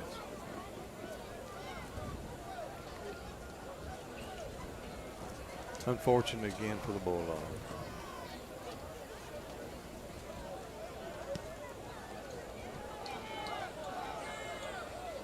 Wind is getting clogged up on me there, boys. Got a punch, going to roll dead just inside the 30, and Bulldogs are going to get the ball, kneel it down there. So Saltillo is going to come out with 1:45 left in the third quarter, trailing this football game 31-15, and they're going to have possession, first down and 10 to go. Guys, we got a winner on our trivia question already, and it's Justin Mills called in and knew that the Saltillo Tigers played that game at home. They won that game 42-12, and Justin has won him a gift certificate to Tallahatchie Gourmet, $25. He just needs to go to the place, and he'll have the gift certificate there for him. Hand off straight up the middle. Plenty of running room. Runs it out, takes it out to midfield. 25-yard gain, I think, and it's a first down for the Tigers. Yeah, again, we talked about him a lot tonight. That Robbins young man, number 3 for them, is a really good running back, and he's made some moves and got a lot of yards, I would assume, Dave. At 25 there. Beasley's in the shotgun again. He's going to take the snap, looking to throw the football. No pressure on him. He throws out a screen to Robbins again, and Robbins running hard. Going to pick up probably about 5 yards on the play. Just really good hard running by Robbins there. We had a collision over there with Zion and Robbins, and I mean, both of them went down, but not until Robbins picked up about 4 yards on it. Make it second down and 6. Second and 6. 50 seconds remaining, third quarter. 31-15 is the score on the opening night, New Albany and Saltillo. Tigers taking their time. Now the Bulldogs make a substitution. Cortland Earl coming off of the field. Simpson going on the field for the Bulldogs. Change an outside linebacker for the Bulldogs. Now the Tigers ready to play football. Handoff up the middle on that same play, and this time Skinner's there to make the stop. Took him down at the 45-yard line. Might have got 1 yard out of it, David. Third down and a long 5. Got another penalty on the play there, Kurt. Brady's going Not really sure. Brady's going to be against the Bulldogs.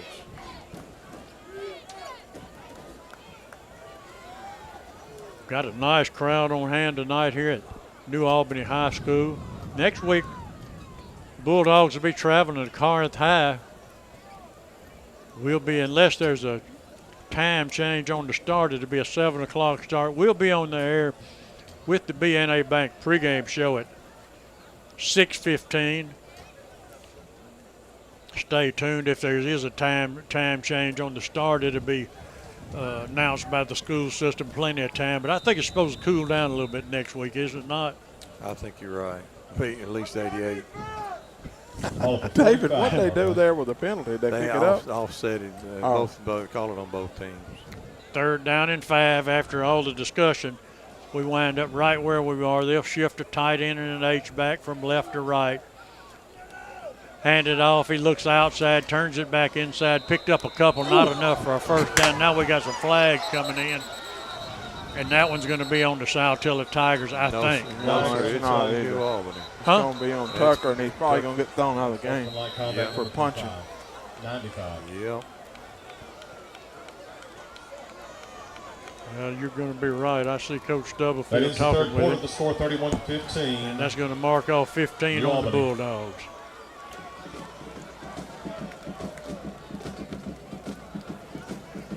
We've got a stoppage of play on the field. We're going to take a stoppage with them. Third quarter comes in. We'll be back in 60.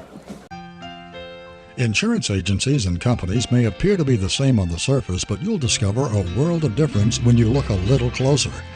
The biggest difference is the people who serve you. At Collins Insurance Agency, we've been through the good times and the not-so-good times, too, always serving the people of this area with the very best in insurance coverage from some of the world's finest insurance companies. Collins Insurance Agency in New Albany. What will I find at Van Atkins? Well, diamonds, lots and lots of diamonds. Jewelry that you will not see in any other place. Our Van Atkins collection is styled from beautiful pieces from the past with a fresh Southern update. I believe you'll find value too. You'll also find people who are a part of this community. If you're celebrating something, we're gonna celebrate too. We really hope you'll find Van Atkins special. I'm Chuck Cooper, and I feel privileged to be a part of that.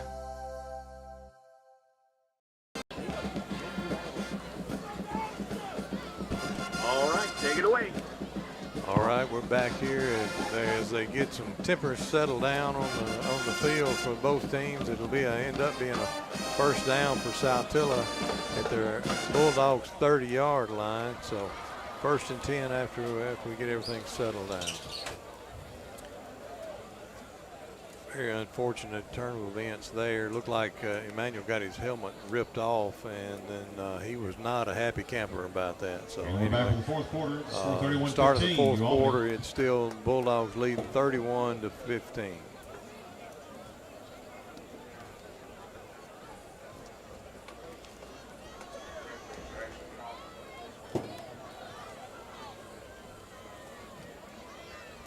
Activity that's been going on. Well, New Albany's been penalized quite a bit tonight. I've got them with 9 penalties for almost 100 yards. So Saltillo's been fortunate they hadn't had quite as many called on them. So quarterback going to fake a handoff, going to run a little bootleg. He's going to lose 2, maybe 3 yards on it. He'll be run out of bounds over here by Zion Robertson. And number 20 for the Bulldogs is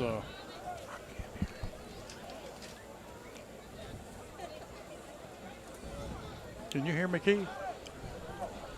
Play at the 35-yard line. No.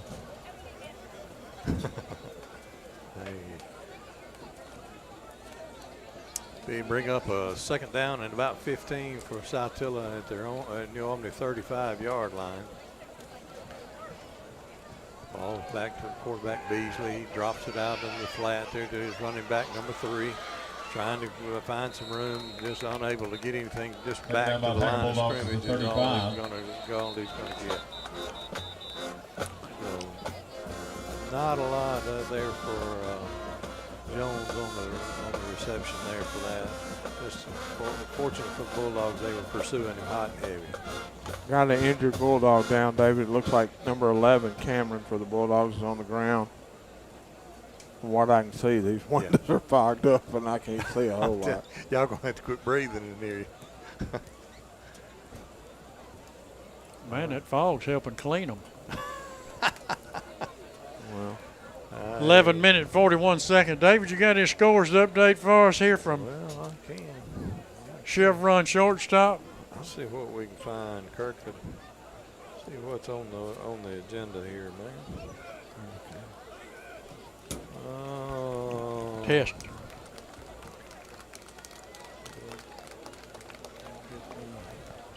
Stuff to update here right quick.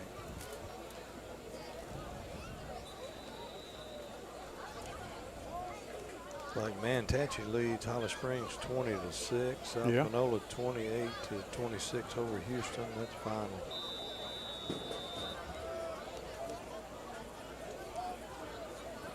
I haven't seen any local stuff. Beasley's going to take a snap, try to throw a screen back, and he's got it set up perfect. Saltillo's going to pick up the first down for sure, and even more getting down inside the 15. And I'm going to tell you, Keith Gilbert for New Albany had a time. He read the play. He knew what it was. He came up, but he got there too quick. And they put enough air under it just to get it right over his head.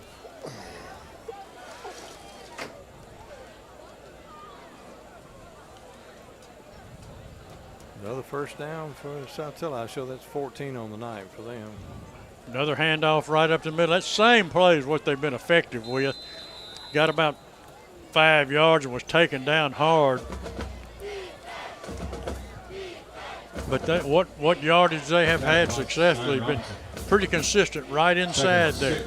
Ball up with 13. No doubt about it.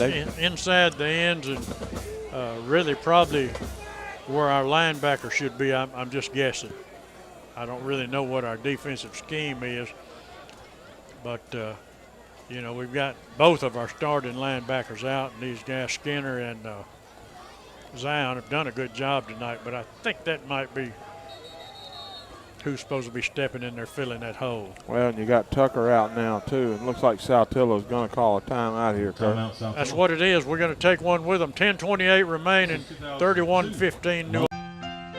Insurance agencies and companies may appear to be the same on the surface, but you'll discover a world of difference when you look a little closer. The biggest difference is the people who serve you. At Collins Insurance Agency, we've been through the good times and the not-so-good times too, always serving the people of this area with the very best in insurance coverage from some of the world's finest insurance companies. Collins Insurance Agency in New Albany. What will I find at Van Atkins? Well, diamonds, lots and lots of diamonds. Jewelry that you will not see in any other place. Our Van Atkins collection is styled from beautiful pieces from the past with a fresh Southern update. I believe you'll find value too. You'll also find people who are a part of this community. If you're celebrating something, we're going to celebrate too. We really hope you'll find Van Atkins special. I'm Chuck Cooper, and I feel privileged to be a part of that. All right, we're back at Kitchens Field. 10 minutes, 28 seconds left in the football game. New Albany leads 35-15. Saltillo on the move, second down and about 7 yards to go. They got two guys in motion at the same time, and that's got to be a penalty, isn't it? How do you not call that? It's got to be a penalty. It was right in front of the official. I mean, there was two guys moving at the same time, and then the ball snapped. It looks like Coach Stubblefield's out on the field questioning it also. He saw the same thing you guys did, apparently. This is Canadian football right. playing tonight. I didn't know that. It's going to be a mark that's inside the 5-yard line, it appears, from our vantage point. Now there's going to be a flag comes flying in, and I don't know who that's on. It's gotten a little bit sloppy here, guys. What it's got he now. Called the intentional. He called the shift on that. Illegal motion. Illegal motion. He called it. They got all together and said, "Oh well, we missed that one. Do y'all think we should throw a flag?" And they did. 5-yard penalty. But it should have been from the former line of scrimmage. It shouldn't be from. Yeah, exactly. Not from where the ball ended up. There, now he's getting it right. 16-yard line. Give him time, David. This guy gets around about like I do. I hear you. Yeah, it should have gone back to the original line of scrimmage for the penalty. Mark it at the 17-yard line. Second down and 10. Actually 11. Quarterback back to pass, dumps it off in the flats, got some running room, taken down hard at the 18-yard line by number 25 Zion Robinson.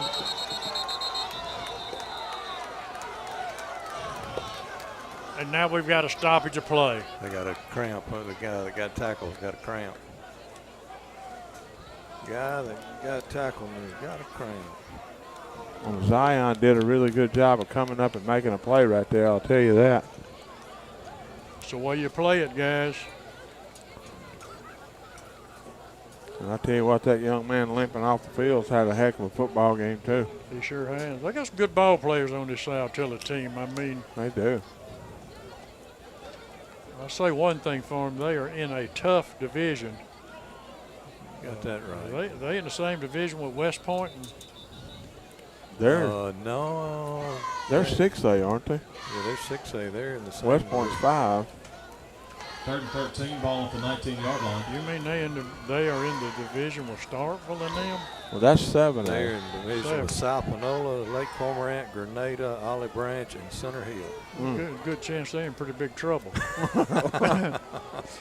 I mean, that's a tough league. I'm not going to lie to you.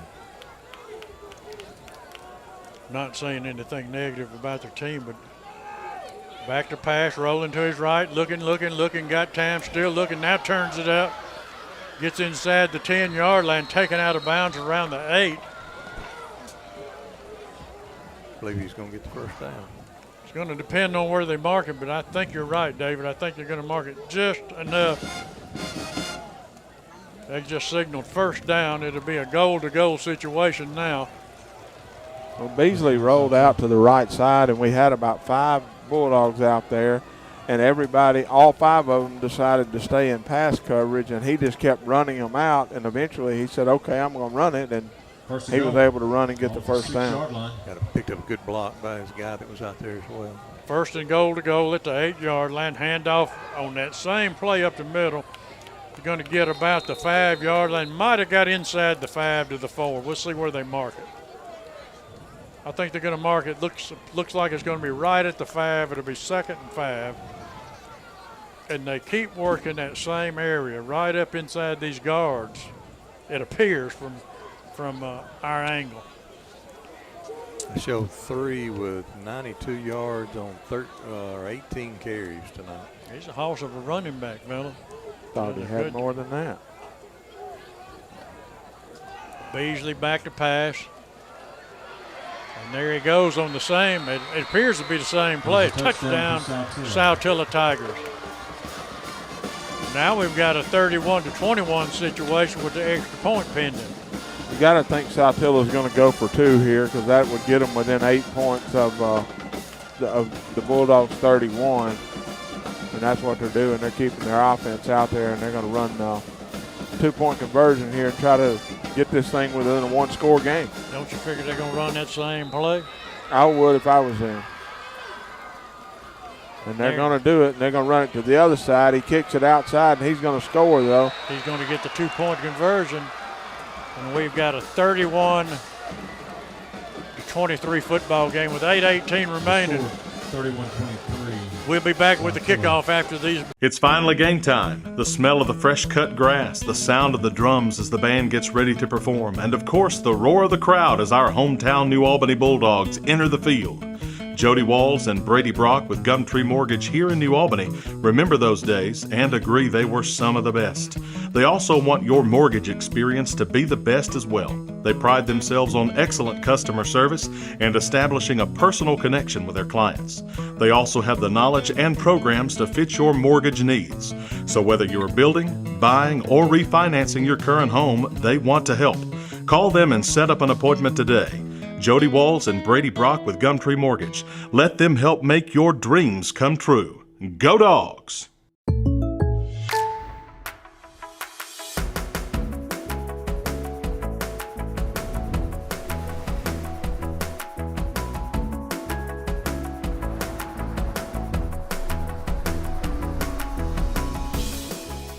The State Farm Personal Price Plan helps you create an affordable price just for you. Contact local agent Pam Brown for your personal price plan today. Don't. Saltillo, got a chance. They're 8 points down, so a touchdown and a 2-point conversion, and we would have a tied game. Saltillo scored 23 unanswered points. Bulldogs spurring to run off the first 31 and are trying to hang on for dear life here. Is that running back of theirs got 100 yards, David? I got him at 92. 92. 92.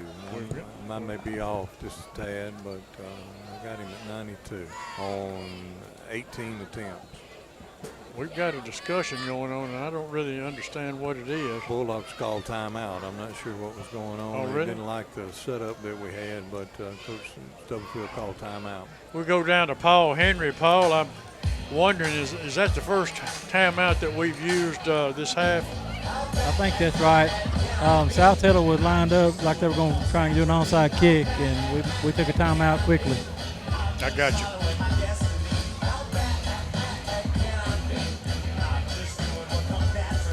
They have done a little pooch kick the last 2 or 3 times they kicked off. So Shumpert Caleb will get back. Caleb Shumpert will get back deep for the Bulldogs.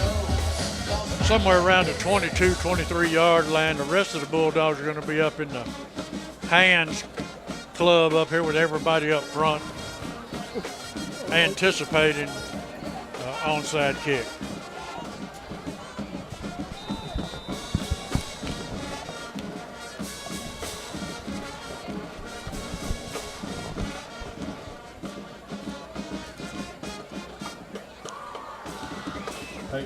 Peyton Weems kicking. That's exactly what it's going to be, as an onside kick. There's a pile up there as a scramble, and they may have the football. I cannot tell. Keith, you got a better shot than I do. What do you think? They've got it. They've got Their it. reaction is, yeah, they got the football. They sure did. Good job of executing on their part, and we just didn't go after the football. We waited for it to come to us instead of going to get it, and Saltillo was able to get on the football. They're going to have it first down and 10 yards to go from, it looks like right at the midfield stripe. Is that right, or is it going, well, wait a minute. I think the Bulldogs, they gave it to the Bulldogs. Oh, did they? Sure did. Okay. They pointed. One of the referees pointed like Saltillo had it. Thank goodness he was wrong, and Bulldogs have it on the about the 46-yard line. 1st and 10, 8:14 left in the football game, leading 31-23. Shettles brings his offensive unit onto the team. He'll work with Simpson. Number 3 is his running back. He'll set 3 receivers to the right, 1 receiver to the left. Barks out the signals, back to pass. He's looking. He's trying to get it to Shaw downfield. He's got a man, had a step on him, couldn't come down with it. It's going to go incomplete. Bulldog fans kind of want a pass interference there. Well, the fans were riled up. I don't think it was pass interference from my vantage point. And Braden threw the ball up, and he had just good coverage out there by the Saltillo defensive back. Okay, 2nd down and 10. Shumpert wide to the right. Braden back to pass, hits it across the middle. Got it behind Shaw a little bit, couldn't come down with it. It'll go incomplete. It'll be 3rd down and 10. Well, he had Caleb on a slant a little bit, and Braden threw it. I don't know if he cut one way and Braden thought he was going to cut the other, but it was hit a Saltillo guy right in the hands. Could have very easily been intercepted. Going to bring down 3rd down and long for the Bulldogs, and state the obvious here, Kurt. We really need to get a first down. 3rd and 10. Shettles back to pass. He's rolling to his right, looking. He's going deep. He's got Shumpert. And a Saltillo Tiger recovered and got back there. Now we've got a flag. It's going to be roughing the passer. Roughing the passer. Yeah. Number 52 for Saltillo. There was no reason for him to take him to the ground, but he took him to the ground there after he threw the ball, so it's going to be a 15-yarder. That'll be an automatic first down if you've got the call right. Shumpert had his man beat by 10 yards, but Shettles couldn't get enough on it to get it there in time. That's exactly what it is, roughing the passer. First down for the Bulldogs, really big play. Yeah, Braden was rolling out, and they kind of threw it, jumped up in the air to throw it. Hard to get a lot on it, and the young man from Saltillo just absolutely made a mistake right there because there was no reason for him to do what he did. Big break for the Bulldogs, and let's take advantage of that break and get this thing in the end zone. We got 7:52 left in the game. Braden's got 3 receivers to the right. He's got Simpson on his left shoulder. He's got 1 receiver to the left. Everybody's looking over to Coach Stubblefield for the play call. He's going to take the snap, hand it off right up the middle. Simpson's going to run the football, going to pick up the first down easily. And we got another flag coming in and probably going to be holding on the Bulldogs. Can't really tell, David. Maybe not. The Bulldogs are clapping. Face mask. I think he called a face mask. Face mask Saltillo. That is a good thing for the Bulldogs. Good hard running right there by Keelan. Good blocking up front by the big guys. Big play going to get. Keelan's coming out with a cramp, it looks like, in his leg, and Zion's coming into the running back position. Ball moves to the 13-yard 7:43 left. Clock running. Bulldogs lead by 8. Bulldogs go to the line of scrimmage. Braden's looking over to the sideline. He's got 3 receivers out to the right, 1 to the left. Got Zion in the backfield with him. He goes from the shotgun. He takes a snap, a high snap, hits him in the hands. He picks it up and is going to get on the football and just bad connection there between the center and the quarterback, and going to lose yards on it. All the way back to the 27, 28-yard line. Simpson will check back in the football game. Zion will check out. It'll be second down and a bunch. About 20. 25. Over 25, yeah, something like that. It's a lot there. Second and long, as Shettles talks it over with Simpson. Simpson looking over the sideline again. He's got 3 to his receivers to the right. We got something going on here in the line of scrimmage. Referee's still standing over the ball. All right, play clock just started. Now Braden's talking to one of his receivers. Again, he's got 3 to the right, 1 to the left, and he's got that's Keelan back in the game with him in the backfield. He's looking over the sideline. He takes a snap, looking to go it deep in the end zone, getting a little pressure on him, and we're going to have a holding call on the Bulldogs, whatever happens. He throws it into the end zone. Jeb catches it for a touchdown, but it's going to come back because the referee is calling holding on the Bulldogs for sure on that play. Good throw that time by Braden, and good adjustment by Jeb to make the play, but going to come back holding on the Bulldogs. Yeah, great concentration there by Jeb to come down with that. The guy from Saltillo made a late break on it there and tried to knock it out of the way, but Jeb came down with the ball. So good throw by the quarterback, good catch by the receiver, but just the holding's going to nullify it all. We're going the wrong way, boys. It's now going to be third down and what we got, about 40 yards to go, 35 yards to go probably. And Braden is looking to the sideline again. Same formation, got 3 receivers to the right, 1 to the left. Simpson to his right.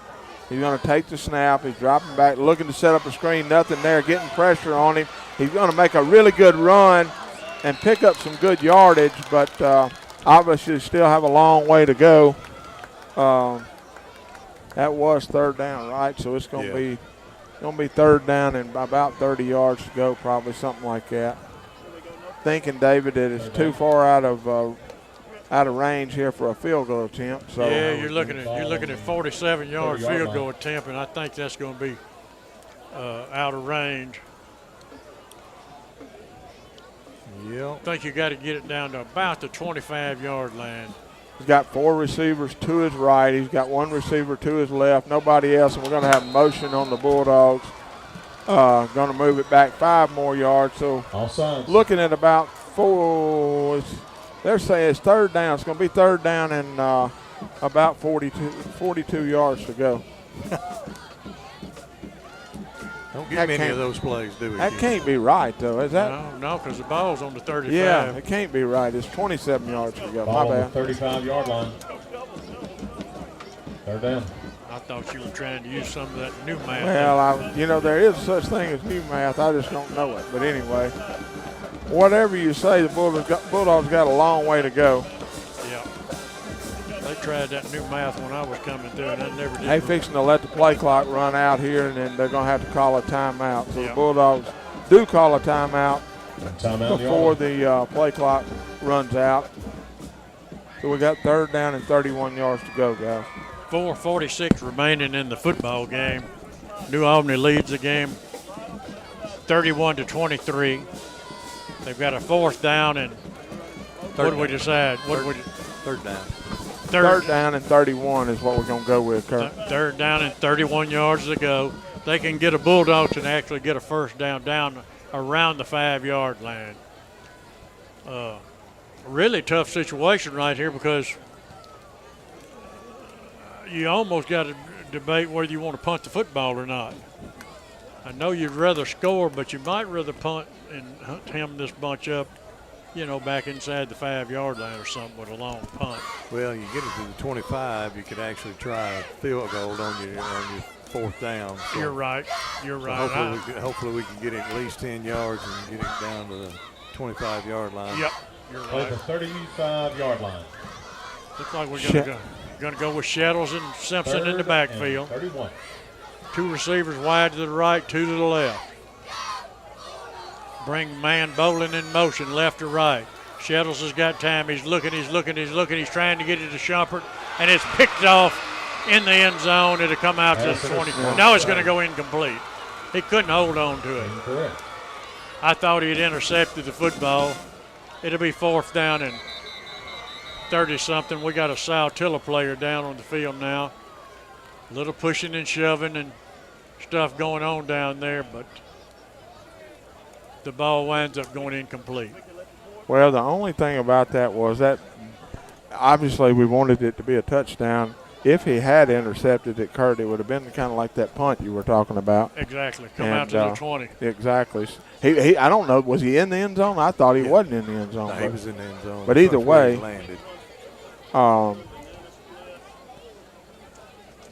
looks like it's going to be 4th down, and the Bulldogs are going to have to make a decision here, Kurt, on what.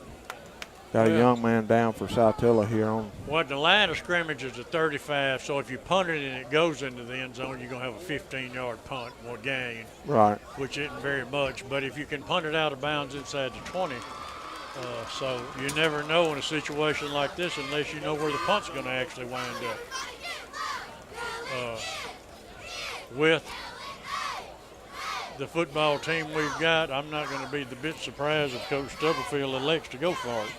Well, I think the receivers that we have, the height that we have in those receivers, why not just throw one up in the end zone, see what happens. If not, they're going to get the ball, on the 30-yard line? Or yeah.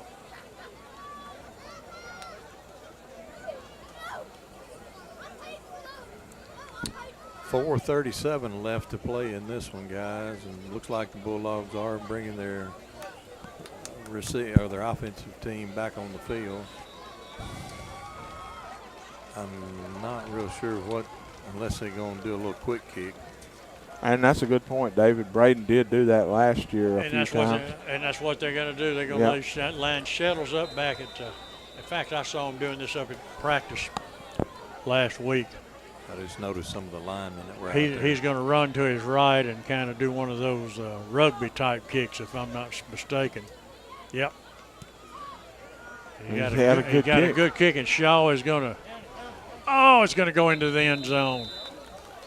Come out to the 20-yard line. So here we go, folks. 4:29. Saltillo's got the ball, and I have no question in my mind they're going to come out running those same old plays and try to run it down our throat and tie the game. Exactly. If they do anything other than that, it's going to be hard to understand. Well, I will tell you this, boys. I would have never dreamed in the first quarter we'd be in this position we're in right now. I thought we were fixing to beat them by about 40 points. You just never know with football what's going to happen. No.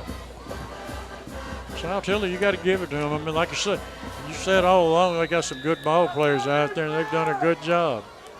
1st and 10, they've got it at the 20-yard line. Beasley will be the quarterback, as he has been most of the night. Back, and he's going to try to throw the football, and he's going to run up the middle, got a little bit of running room, hit from behind at the 26-yard line, taken down at the 27. Give him 7 yards on it, make it second, and give him about 9 yards on it, make it 2nd and 1. Well, they had their receivers obviously spread way out, and then they ran their backs out of the backfield out on flares, so the middle was wide open.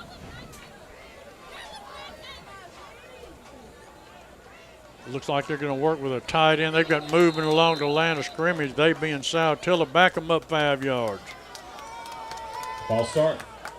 Left tackle stood up to pass block. Got a little anxious there, and that's okay. We don't mind them going the other way. Got it under 4 minutes left in this football game at 3 minutes and 50 seconds left. 2nd down and 6.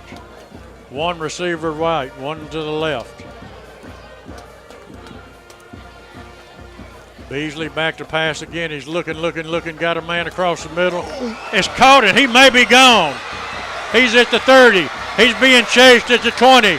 He's taken down from behind. I mean, Shaw got a hand in there, tripped him up, and he's going to come down at the, looks like about the 2, maybe 3 yard line.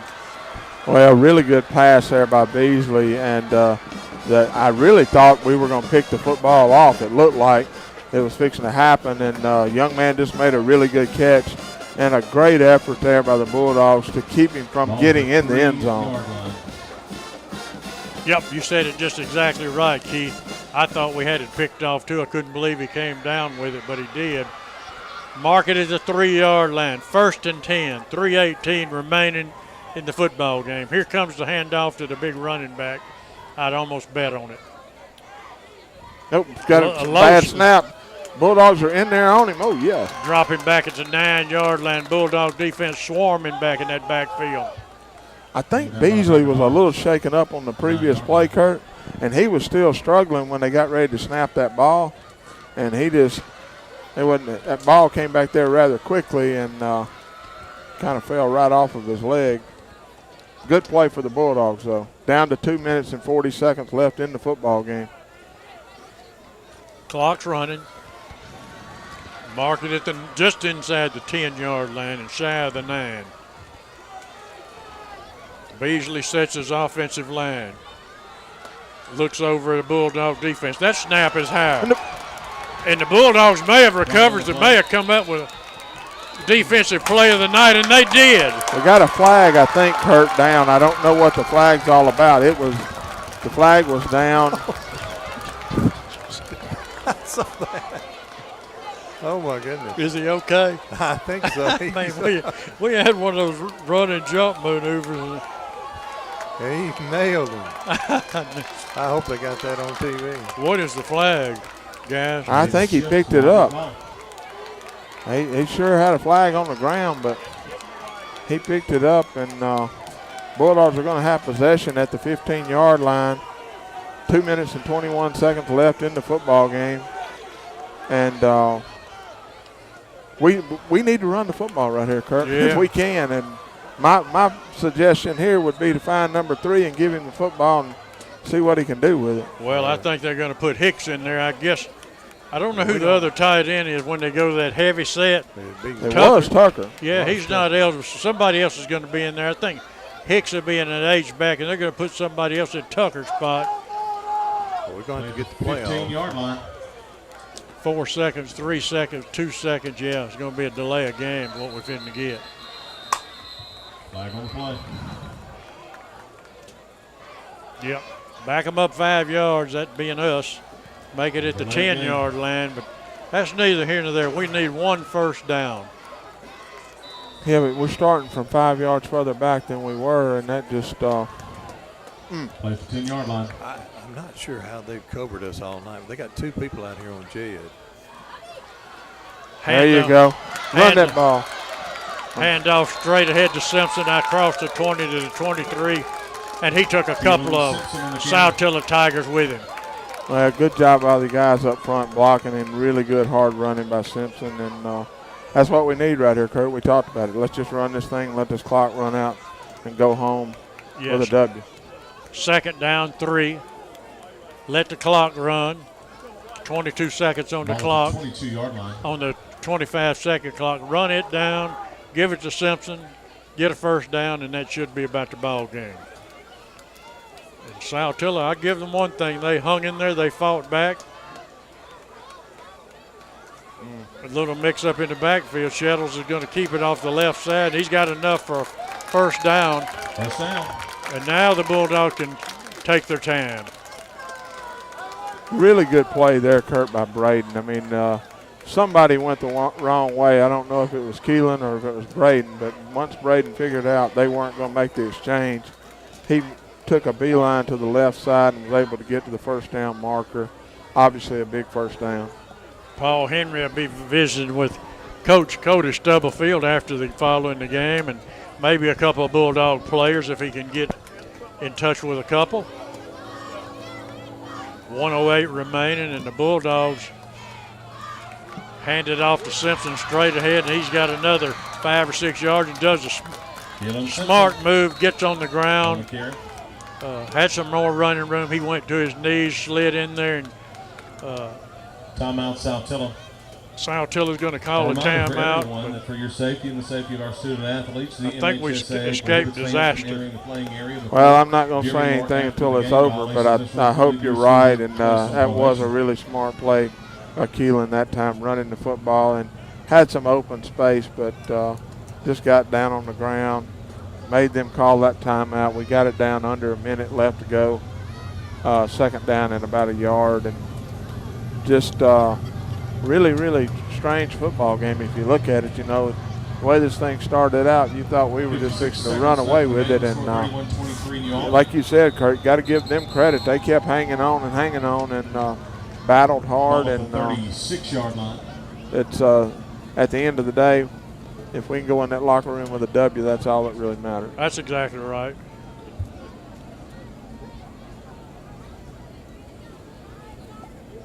I like y'all's confidence in this bunch tonight. Well, I mean, it's the 1st and 10, second down anyway. Oh, yeah, you don't hand it off. You just take a knee here, man. Well, how many timeouts they got left? It's still showing two. They ain't got enough. They're showing 2, but I don't know if they've got 2 or 1. They just called 1, so. Looks like that's what we're maybe going to do. No, you're going to run it. You're going to get the first down. Simpson's got both hands on that football. I mean, he had it covered up. They were not going to get the football. Well, again, we talked about it. Hold that carry. Go ahead. We didn't. We had some. Ran through a little turbulence here in the second, third, and fourth quarter, but we're going to get to the end of this thing and have a W, and that's all we really want out of this. We play Pontotoc Warriors later in the season. Amory has a 10-0 lead on them in the fourth quarter. Bruce is beating South Pontotoc, another opponent of ours. Bruce is leading that game 13-0. Alcorn Central being beaten by Tishomingo County. North Pontotoc 21, Okolona 0 as a half. Guys, unofficially, I've got Keelan with 19 carries for 136 yards. The Wildcats of Louisville lead West Point 28-13. That's in the fourth quarter. West Point, #1 team in the state. Is that a game of local interest? That's a local interest game. Yeah, it is. And I think I went the opposite way on that. David, I got to tell you, you never know who's listening to the radio. Yeah. So I get a text from a former teammate of ours. All right. But I realize there's something about Braden that he's got a flaw. I think he may be kin to John Rhodes. Oh, my Lord. I hope he's not. I hope that's not either, man. 15 seconds left, and we're going to wrap this first game of the year up in a maroon and white basket and celebrate. And the Bulldogs would go 1-0 on the season. Braden Shettles will take a snap. He'll get in the victory celebration, take a knee, and the Bulldogs are going to hang on. It's been a hard-fought ball game. It's been a physical football game. And that ends the I have to admire Saltillo. I mean, they had a chance. They really had a good chance to hang it up and give up, and they certainly did not do that. They did not. They could have folded up the tent and went to the house in the first quarter, and they kept battling. And you got to give our team credit. You know, at the end of the game, it didn't go like we wanted it to go for the longest. And then, again, like I say, we go into this dressing room with a W, and that's what it's all about. We're going to take a 2-minute break. We'll be back with Paul Henry. I'll be back with Coach Cody Stubblefield and a couple of ball players. Back in 2 minutes.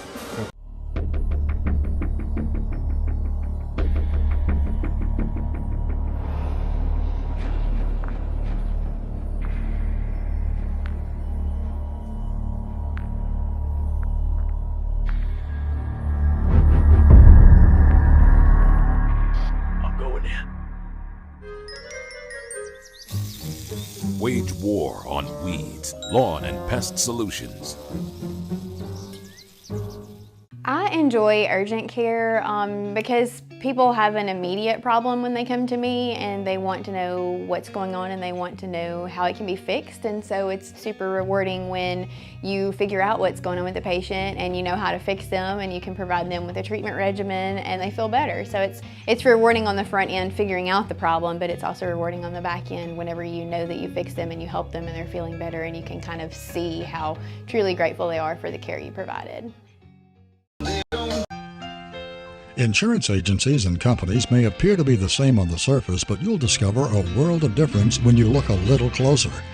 The biggest difference is the people who serve you. At Collins Insurance Agency, we've been through the good times and the not so good times too, always serving the people of this area with the very best in insurance coverage from some of the world's finest insurance companies. Collins Insurance Agency in New Albany.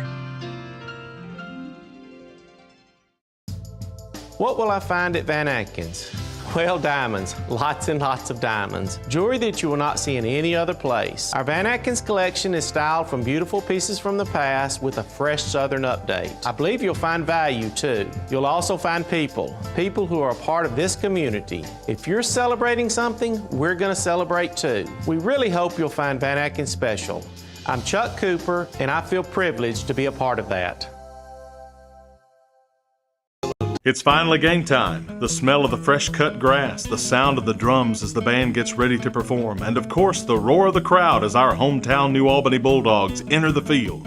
Jody Walls and Brady Brock with Gumtree Mortgage here in New Albany remember those days and agree they were some of the best.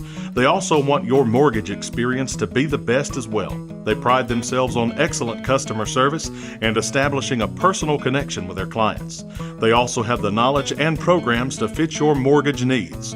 So whether you're building, buying, or refinancing your current home, they want to help. Call them and set up an appointment today. Jody Walls and Brady Brock with Gumtree Mortgage. Let them help make your dreams come true. Go Dogs!